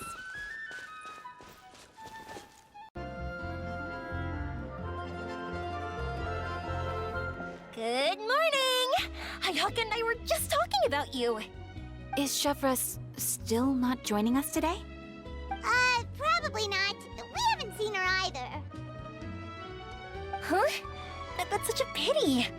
Director Farina said that we've only got a few small scenes left before wrapping up the entire thing. She even said that she'll get me into a couple scenes, so everyone will have a chance to shine in front of the camera. We were also planning on having a victory feast once we're all finished filming. You can join us, right? If only Chevreuse was here. I still haven't taken a photo with her. I'm afraid that can't be helped. Those special patrol folks are like phantoms when they've got a case on their hands. But to be honest, I'm even more concerned by what I read in the Steambird earlier this morning. It said that the killer in the murder case was none other than the author of the 2 Musketeers. Oh yeah, I heard about that too. He came forward and confessed his crimes, but gave no explanation as to why he pulled the trigger. We didn't know about this case at all when we joined the film. Is it going to affect the reception of our work? From a pure publicity standpoint, this will draw a lot more attention to our film. I have to say, though, that no director can be perfectly comfortable with garnering attention through means other than artistic skill. To be fair, I feel like that ship sailed the moment you allowed yourself to be named as the director on our posters. It's not my fault that I'm super popular. What was that saying again? My popularity has, Sunk to an all-time low? spread to the 4 corners of Teyvat.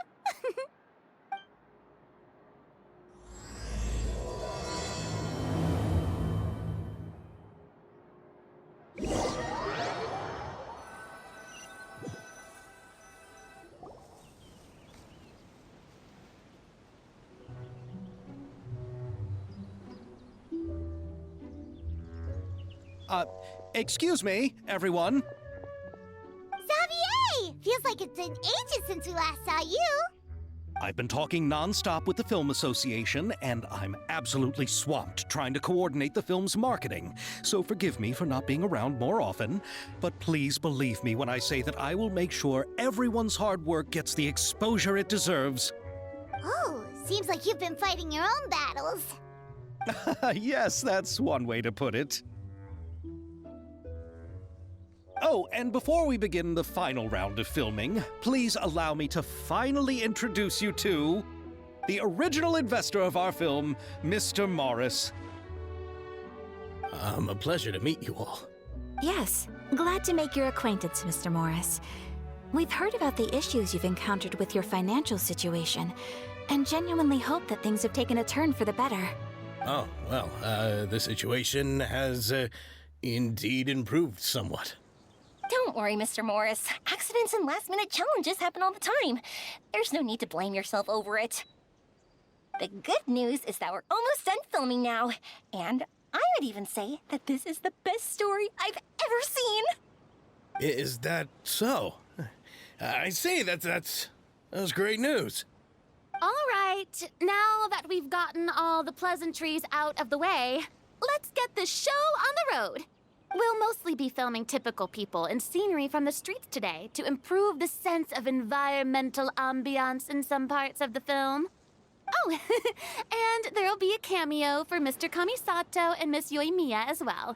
They'll be used to show outsider perspectives on the fates of the 2 Musketeers. That's right.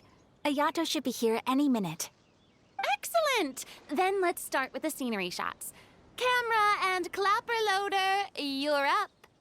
Yep, we'll be ready. Remember, all we need are some wide zoom shots of the streets.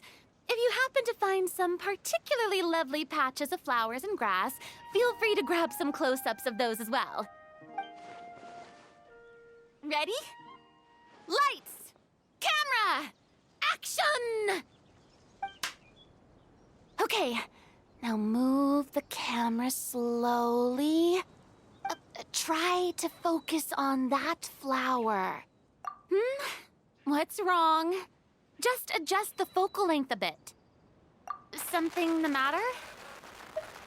But wasn't it working fine for all the days before? Veronique, can we try a different camera? No problem. How about this one? All right, let's give it another try. Lights! Camera! Action! Don't tell me. This one is broken too? Veronique, do we have any other spare ones we can use? I'm afraid we only brought these two today. What? Then go find a workshop to get them repaired right away. Oh, and you too, Bono. Go find our spare camera in the warehouse and bring it back to the set. On it. Greetings, everyone. My apologies for the delay. Is something the matter, Ayaka? It seems like there are some issues with the filming equipment today. We're stuck for the moment. I see. Well, let's not just stand here twiddling our thumbs. Actors, to the makeup booth. We'll start on the next scene as soon as we get a working camera. The people at the workshop told me that the part which holds the lens in place seemed to have fallen off. That's super strange. It was perfectly fine just yesterday. Well, no time to dwell on that now. Let's get back to filming. Ahem! Quiet on set! Places, everyone! Lights! Camera! Action! By the way, have you heard about that recent murder case? Yes, I have. It seems that they've caused quite the commotion in the city. I heard that the chief of the guards is so mad about not catching the culprit that he's about to explode. Oh?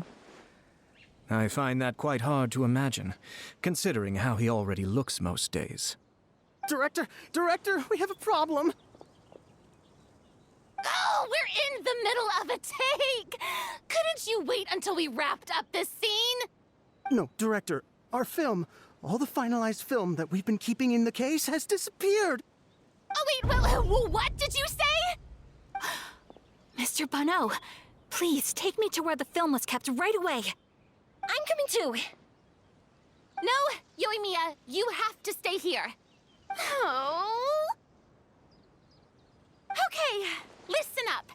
Everyone who's not working on this current scene can go with Bono to look for the film. Everyone else, stay put and wrap up the scene. Unbelievable. How could all these problems happen in just one day? We're back. How did it go? Did you find the film? We found it in the sewers. Huh? In the sewers? Is the film still okay? We discovered it just in time, so we should still be able to salvage it. The others are checking now to see if we lost any specific scenes. Oh, you scared me for a moment there. I nearly thought we had lost everything. I really don't want to experience that feeling of despair again. Okay, but who could have stolen the film and dumped it there? Could it be, some competitors working on other films? But if they wanted to harass us, why wait until the last day? Okay, we don't have time to really look into it right now. Let's strike while the iron is still hot and wrap this thing up once and for all. Yeah, let's finish it.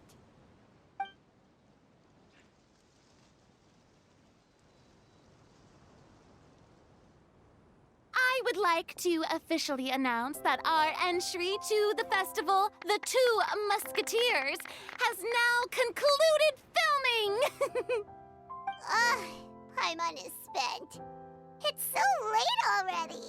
Even though the filming process proved to be extremely challenging, everyone provided valuable and unique contributions to the final product. Thank you all for your dedication and support. And just like Director Farina, I would also like to extend my most heartfelt thanks to all of you. Really, you've all helped me so much.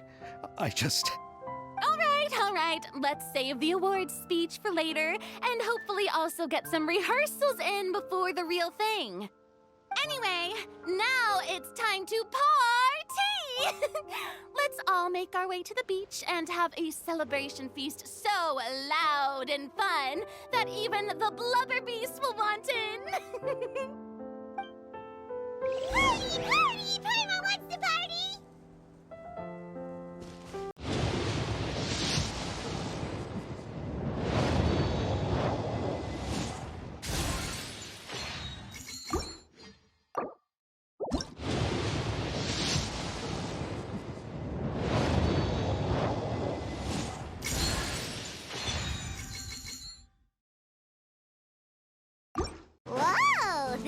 is hopping. Everyone's finally getting to relax after wrapping up the film. Let's go chat with someone. Hey, Ayato! How's your work been going? Everything went rather smoothly. Thank you for your concern. Ayato told me that we've already confirmed the dates for some Inazuma Fontaine cultural exchange events. So the next time we visit, we'll be doing so in our capacities as the representatives of the Yashiro Commission.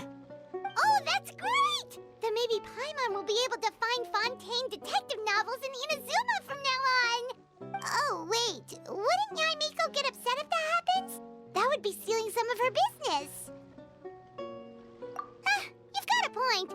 She's always complaining that light novels have become bland and too predictable after all. The cultural exchange won't only feature literatures of both nations, of course. We have also made plans for cross-cultural engagements in the fields of gourmet cuisine, toy making, and artisan craftsmanship. Whoa! Paimon's getting super excited now! When the time comes, be sure to visit and participate in all the events.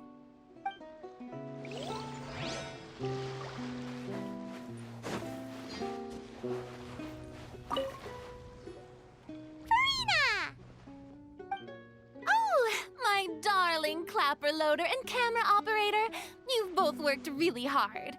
Paimon thinks you worked even harder than us.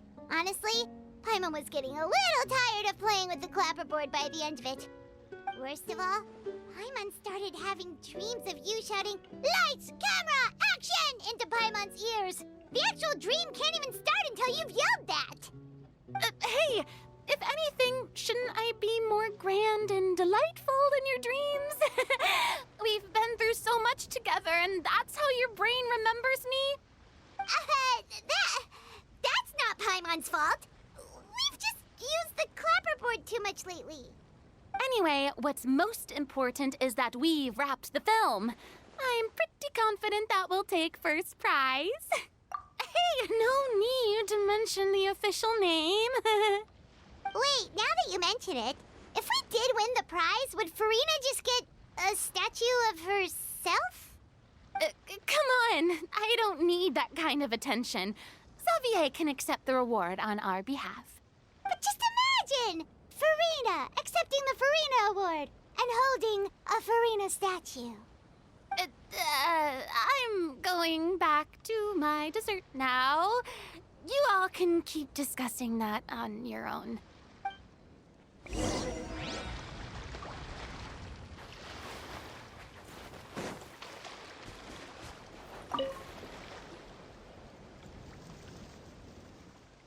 Chiori! Hey, you two. Are you not really into these kinds of big social occasions? Not particularly. But this is still better than Fontaine Fashion Week. But if this film becomes a big hit, people will definitely come flocking to your shop. Yes, that's highly likely. As long as the film can premiere as planned. Are you still worried about the case? That and all the obstacles we had to face today. You're right. It's as if all our bad luck just manifested at once. But why today of all days?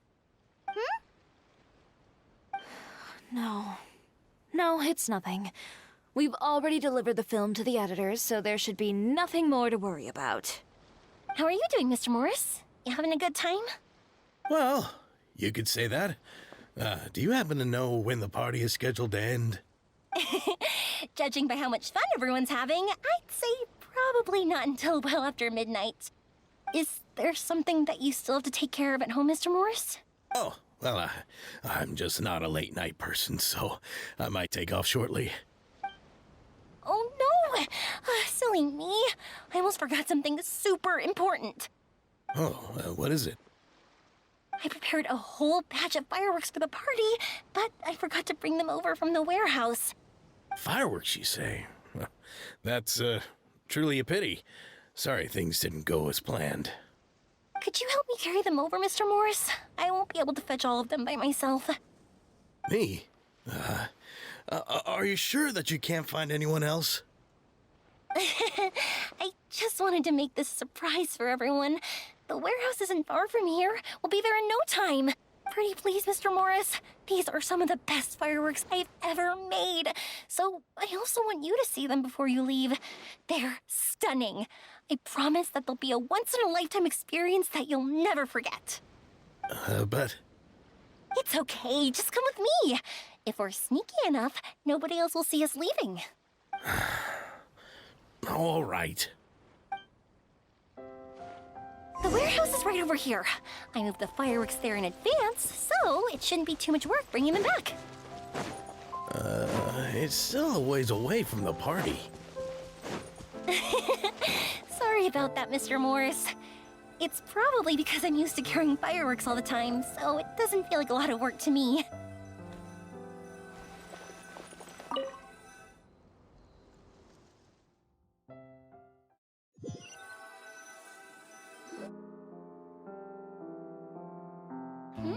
It's dark in here. Wait here, Mr. Morris. I think the light switch should be somewhere over here. Why did I have to get roped into this? What was that?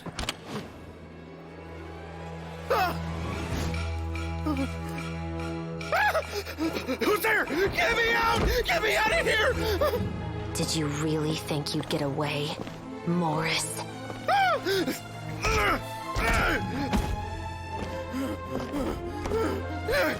You've got the wrong guy. It wasn't me.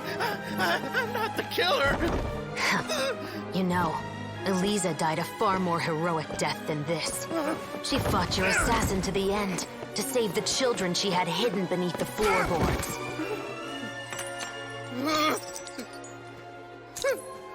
That is Eliza's pendant. The one with a photo of you two inside. The one you gave her.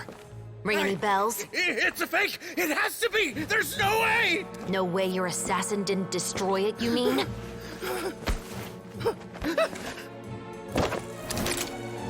Did you ever love her, Morris?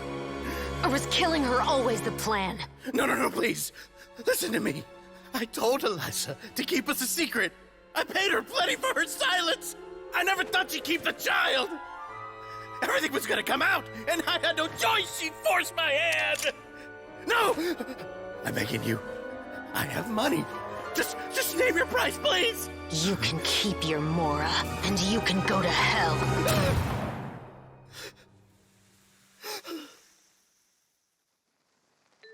I'm Captain Chevreuse of the Special Patrol. Morris, you're under arrest for Eliza's murder. Huh?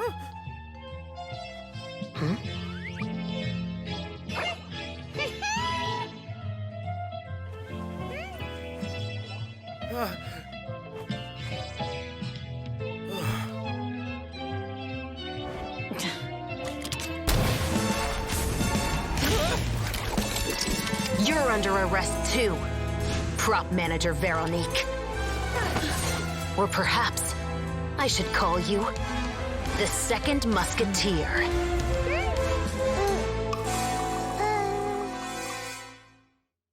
Wait, what's going on? This wasn't in the script. Drop the gun, Veronique. Why? Why would you keep me from exacting revenge on this heartless monster? Drop your weapon. This is my final warning.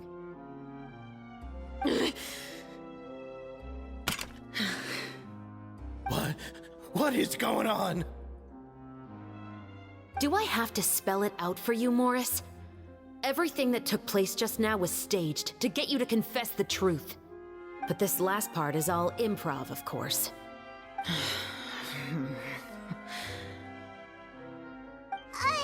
Chevreuse, you told us you wanted us to help you stage a play. You never said anything about the Second Musketeer. It's because even I had no way to confirm my theory until now. Thank you for your performance, Yoimiya. Could I trouble you to go and bring in the other Special Patrol members? They should be on standby just outside. Oh, and please tell the other cast members not to worry about us. We'll be rejoining them shortly. On it!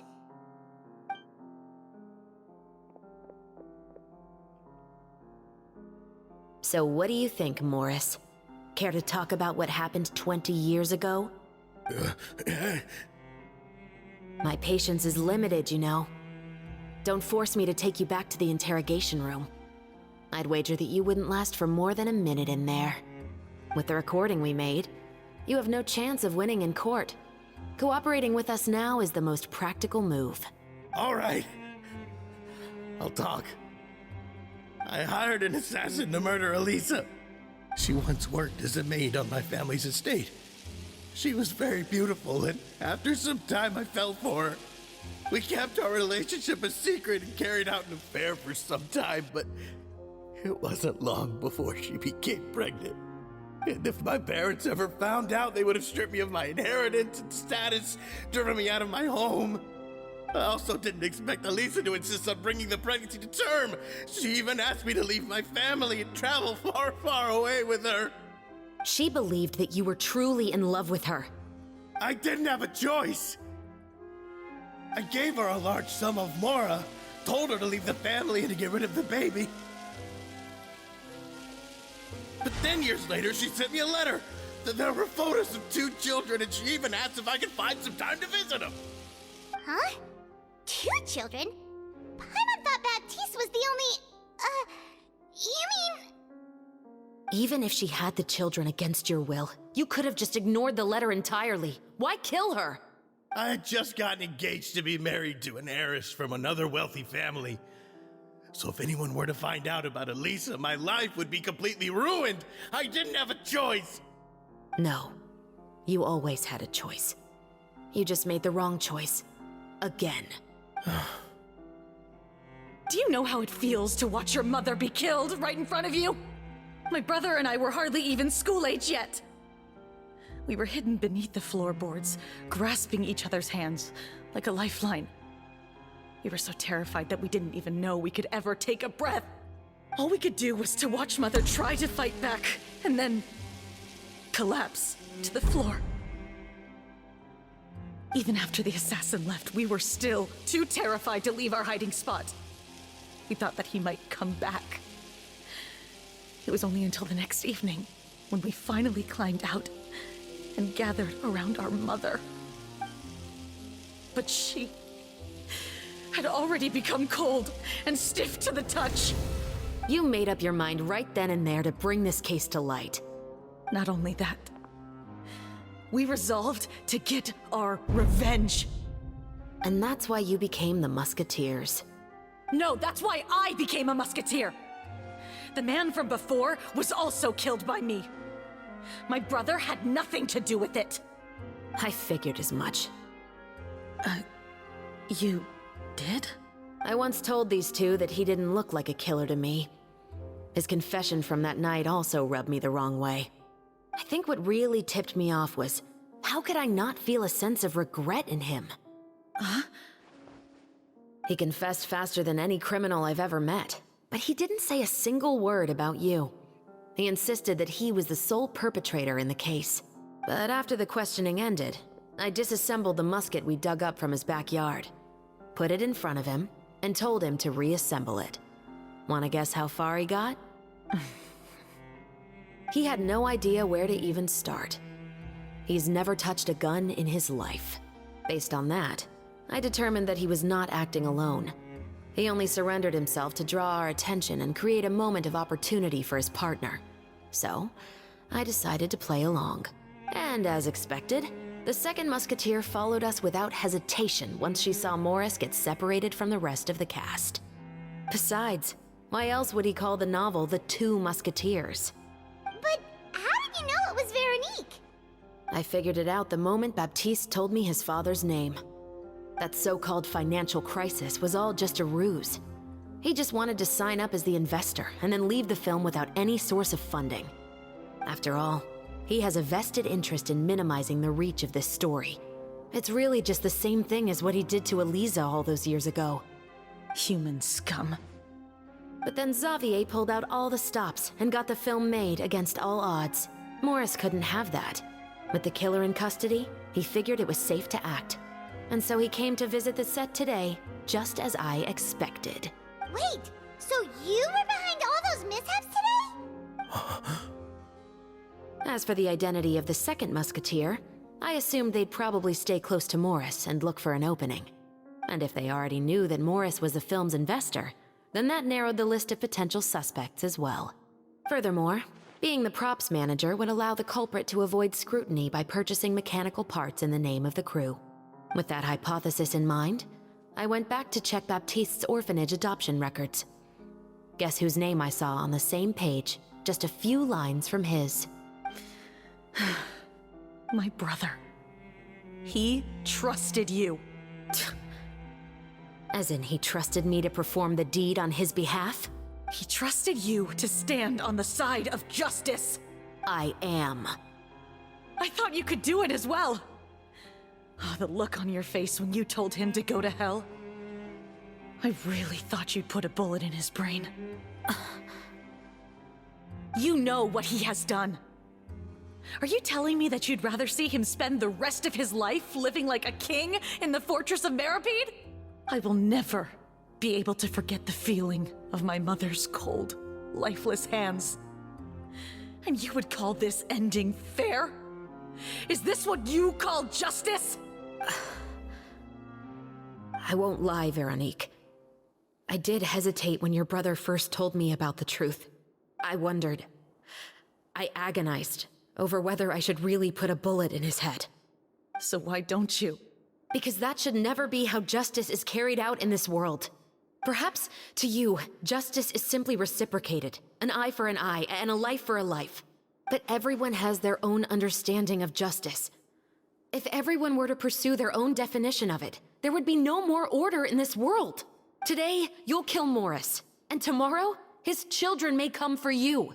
The world cannot render judgments based on a desire for revenge. That will only lead to a cycle of revenge, as well as the destruction of order and civilized society. Fontaine is founded on a set of laws and a standardized code of justice. That is why we are the nation of justice. But with all that said, I will promise you this. Morris will not lead a cushy life in the fortress of Meripede. Chevreuse, the rest of the special patrol is here. Thank you so much, Yoimiya. Letelier, Terena, please take them away.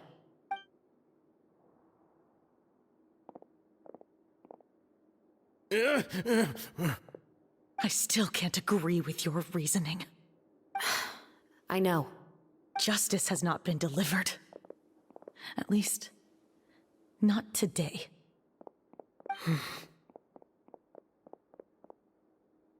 Chevreuse. Let's go. We should give an explanation to the crew. Thank you for your concern. I'm fine. I'm just thinking about the things in life that have driven people to take justice into their own hands.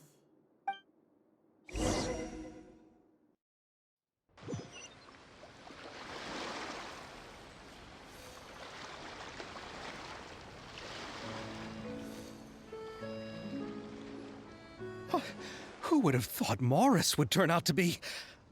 I'm at a loss of words. How could he have done something like this? I'm just glad that you're all safe and sound. Who knew that such a labyrinth of cases would be behind this story? Well, what should we do now? We have a finished film, of course, but should we still go ahead with the premiere? What do you mean? Shouldn't you be even more motivated to spread the word now that you've learned the truth? Chiori is right. I'd also like more people to see this story for themselves. But the real ending of the story seems to have deviated somewhat from the one in the script. Is that still acceptable to you, Miss Chevreuse? The call is yours. We still have time to reshoot an ending if that's what you'd like. No, it's fine as is. I like what we have for the catharsis. Romanticism is what gives works of art their appeal. Fiction is able to explore means of restitution that could never work in real life. Just like the real world, the world of stories also has its own set of rules and justice. These different possibilities are what initially drew me to reading in the first place. Sounds good to me. I support your decision. What about Veronique? Will she be okay? She will soon face her judgment alongside her brother and Morris. If I had to guess, they'll probably all be sent to the fortress of Meripede. I'll make sure to give Risley a heads up about it. Oh, you mean that kind of heads up? Exactly. Ahem. All right, then the matter's settled. Now that everything's been taken care of, there's no reason for us to keep looking all gloomy and grumpy. Let's get back to the feast and enjoy each other's company. We'll be starting the post-production process tomorrow. You should join us, Chevreuse. You missed the first few hours of the party, didn't you? All right. Count me in. Then I'll wait for you over there. There's still some good news that I'd like to share with Chevreuse. Traveler, Paimon, could you wait for me by the sea after the party ends? I'd like to go on a brief walk with the two of you. Thank you very much.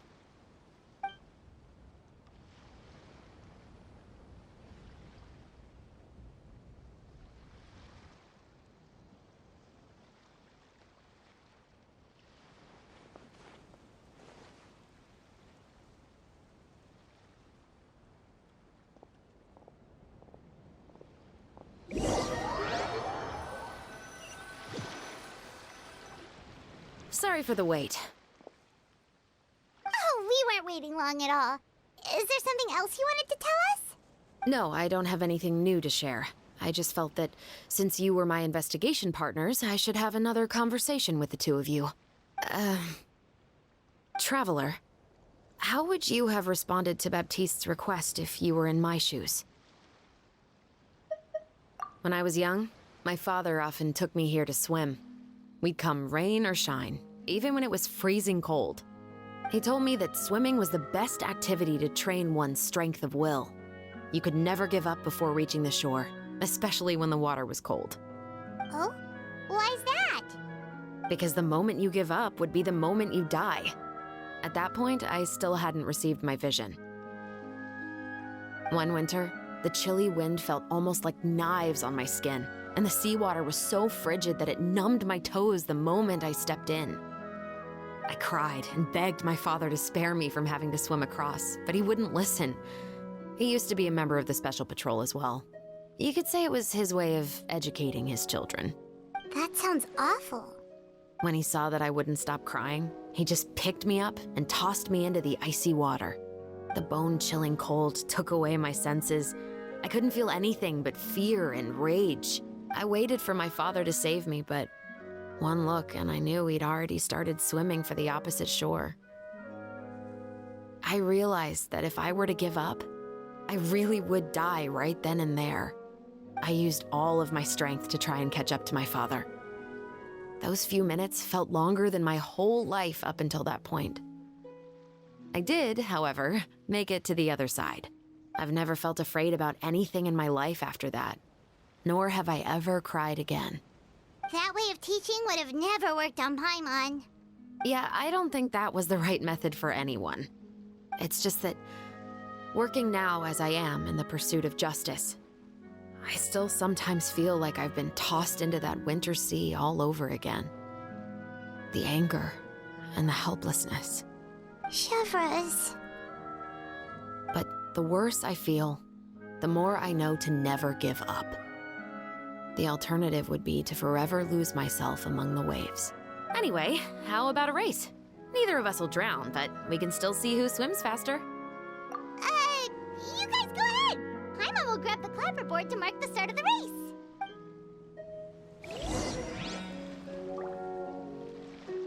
You were so fast in the water, Chevreuse! You were swimming even faster than Paimon can fly! So, about the Special Patrol, did you join because of your dad?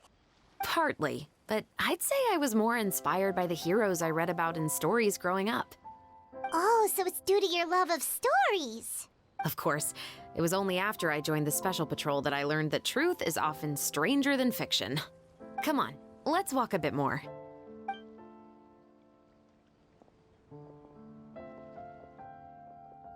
To be honest, I do sometimes question whether the decisions I make are the right ones. But I know that no matter what, I must keep swimming. Because the only thing I've got my eyes on is the shore in the distance.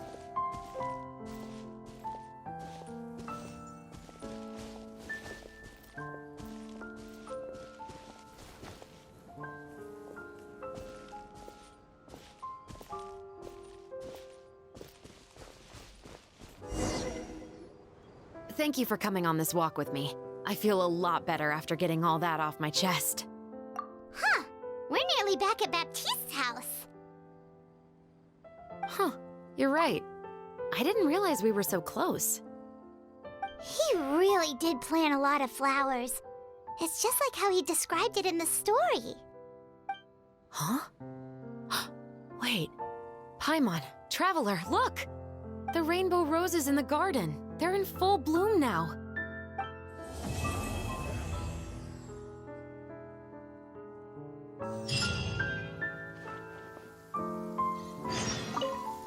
Even though it's a bit late, I must thank you for investigating this case with me.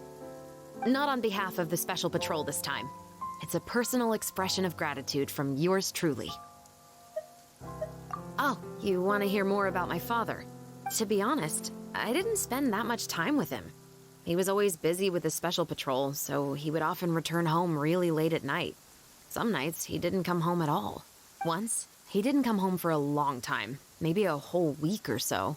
When I went out to buy food, I learned that he had become a criminal, and by extension, that made me a criminal's daughter. But we can talk about that another day. I actually have a lot of sympathy for Veronique and Baptiste. I can understand the hatred they feel for their father. But that doesn't mean I'll allow them to walk the path of evil, even if it might lead to another sense of justice. Films are different from the real world. They're a form of art and represent the wishes in people's hearts. I adore the two Musketeers, and I'm very happy to have had the opportunity to act the role as one. I can't wait to catch the film when it premieres in the Opera House. I'm looking forward to seeing the audience's reaction to the climactic ending. Thank you for looking out for me.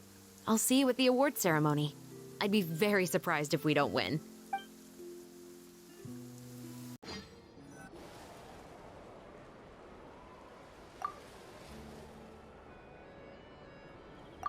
Xavier, it's been a while. Hey there, you two! Sorry I've been scarce. I've been buried in marketing and preparing the film for release ever since we wrapped post-production. The award ceremony is today, right? Paimon wonders if we'll win the Farina Award. I'd give it a 90% chance. Farina! Oh, Paimon didn't know you were already here. You're earlier than everyone else. I'm sure the others will also be here in no time. Xavier, if we end up getting called on stage, shouldn't you come up with a name for our crew? What? But we don't even know if we're going to win. I wouldn't want to jinx our chances by celebrating early. Just open your eyes! Surely you've seen the audience's reactions to our film. We've had nothing but critical acclaim. You've also had conversations with the Opera House's operating staff, right? Didn't they want to increase the number of showings? With the mora you've made from the box office, you can now open your very own film company. But that's all credit to my amazing crew. You've all helped to make this a reality, so I can't be the only one asked to come up with a name. Well, give it some thought. I'm sure the crew will respect your choice. All right, but before that, Traveler and Paimon, could I trouble you to quickly pay a visit to the Fortress of Meripede? Huh? But shouldn't we stay for the award ceremony? I wanted to ask you two to invite Chevreuse to join us at the ceremony. She's one of the lead roles, after all. I haven't been able to find her recently, so I haven't had the chance to invite her personally. According to the papers, the culprits of the Musket murder case will be personally escorted today by the captain of the Special Patrol to the Fortress of Meripede. Oh, Paimon gets it now. Yep, just wait here, Xavier, and maybe try to come up with a few snappy-sounding names. All right, then I'll leave you to it. This is as far as I'll be taking them. I'll leave the three of them to you now. Got another errand to run? Something like that. I'm expected at a party. Now that's something you don't hear every day. Found a new pastime? No, it's just a special occasion. Chevreuse! Risley! Festivals really do bring people together. It's been a while since I last had so many visitors at the Fortress of Meripede. Call it the festival spirit, I guess. Yeah, you could say that. Even our head nurse has gotten herself all worked up preparing super deluxe nutritious shakes. Just one gulp and you'll have met all your nutrition needs. Were you talking about work just now? we've already finished discussing everything. So, what do you think about my heads up, Mr. Risley? I believe I haven't yet made any promises or guarantees. But you also didn't shoot me down. Here, how about this? You could give everyone a copy of the newspaper. Perhaps on the day when the cover story happens to, oh, I don't know, expose a certain someone's misdeeds from 20 years ago? I suppose then a certain someone may soon find himself the most unlucky person in the fortress of Meripede? While another 2 people will soon be hailed as heroes. Speaking of heroes, did you two need something from me? Oh, actually, we're here for... You're here to invite me to the party, right? Don't worry, I didn't forget. Ooh, then let's head back right away! See you, Risley! Happy Fontanalia Festival! And the same to you. And the winner of the Farina Award for the first Fontanalia Film Festival is... the Two Musketeers!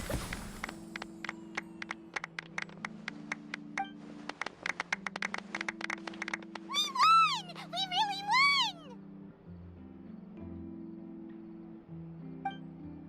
Congratulations, Mr. Xavier. We won? I can't believe it! I really can't thank all of you enough! See? My takes on Fontaine's entertainment industry have never been wrong. Now, please welcome to the stage the producer of the Two Musketeers, Mr. Xavier!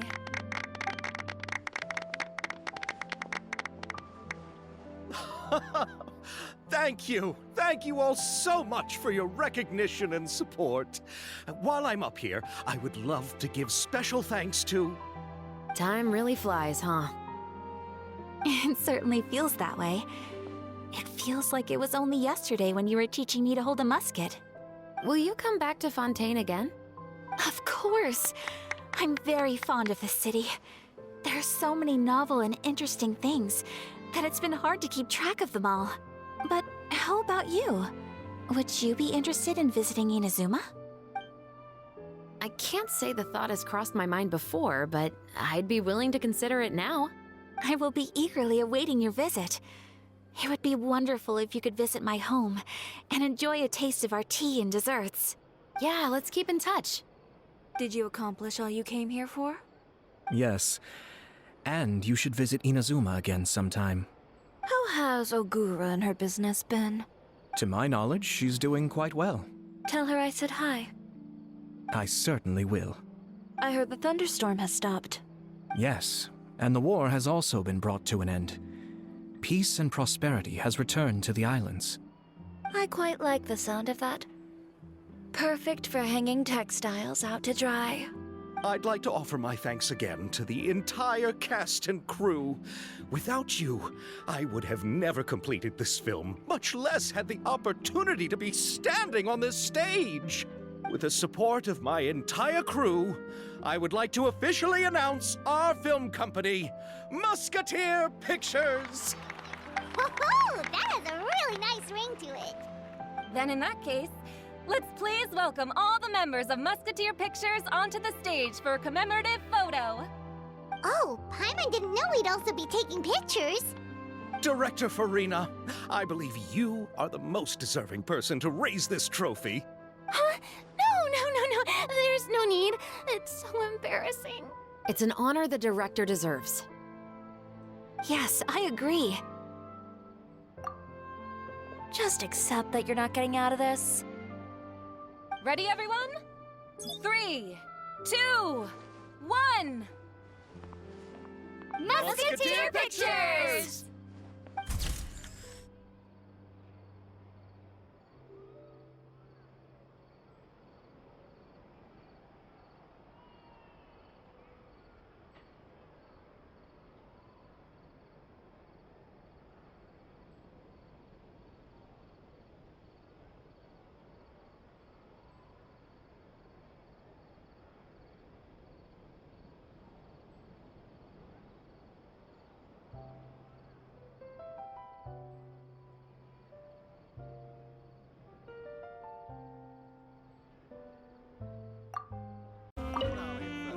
Lady Farina, please allow me to take just one more photo of you.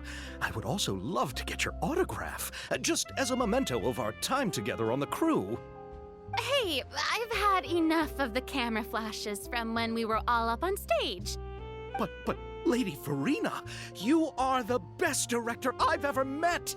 The most photogenic maiden in all of Fontaine! This kind of lively and celebratory setting is exactly where you shine. I believe all photographers would agree. Come, the brightest star of our land! Show us your light! The camera is waiting to sing praises of your beauty! Well, I'm flattered, but... All right. I'll humor you and try a few more different poses. But I don't have to hold the trophy, right? Of course. You may pose however you like. Thank you so much. Thank you so much. By the heavens, my luck has been beyond belief. I'm having a hard time coming to terms with it now. Oh. Miss Yoimiya, we haven't had the chance to talk, but please accept my thanks for everything you've done over the past few days. Oh, but I feel like I didn't do anything out of the ordinary. I'm very grateful for your assistance during that special performance in the warehouse. It was always going to be somewhat risky, to engage and draw away Morris all on your own. You're only a civilian and have never been trained to act in such a dangerous situation. Don't say it like that. As the director's assistant, it was my duty to help out the crew however I could. It was an honor to help you solve the case. I have to admit, though, my heart was thumping super hard the entire time I was laying on the ground. I was scared that everyone would notice. You did great. Oh, and before I forget, if you ever visit Inazuma, please come and pay a visit to Naganohara Fireworks. I'll make some fireworks for you. I even know what shape we'd make. I'm guessing a musket. Telling you now would ruin the surprise. If you really want to see it, just come and visit me.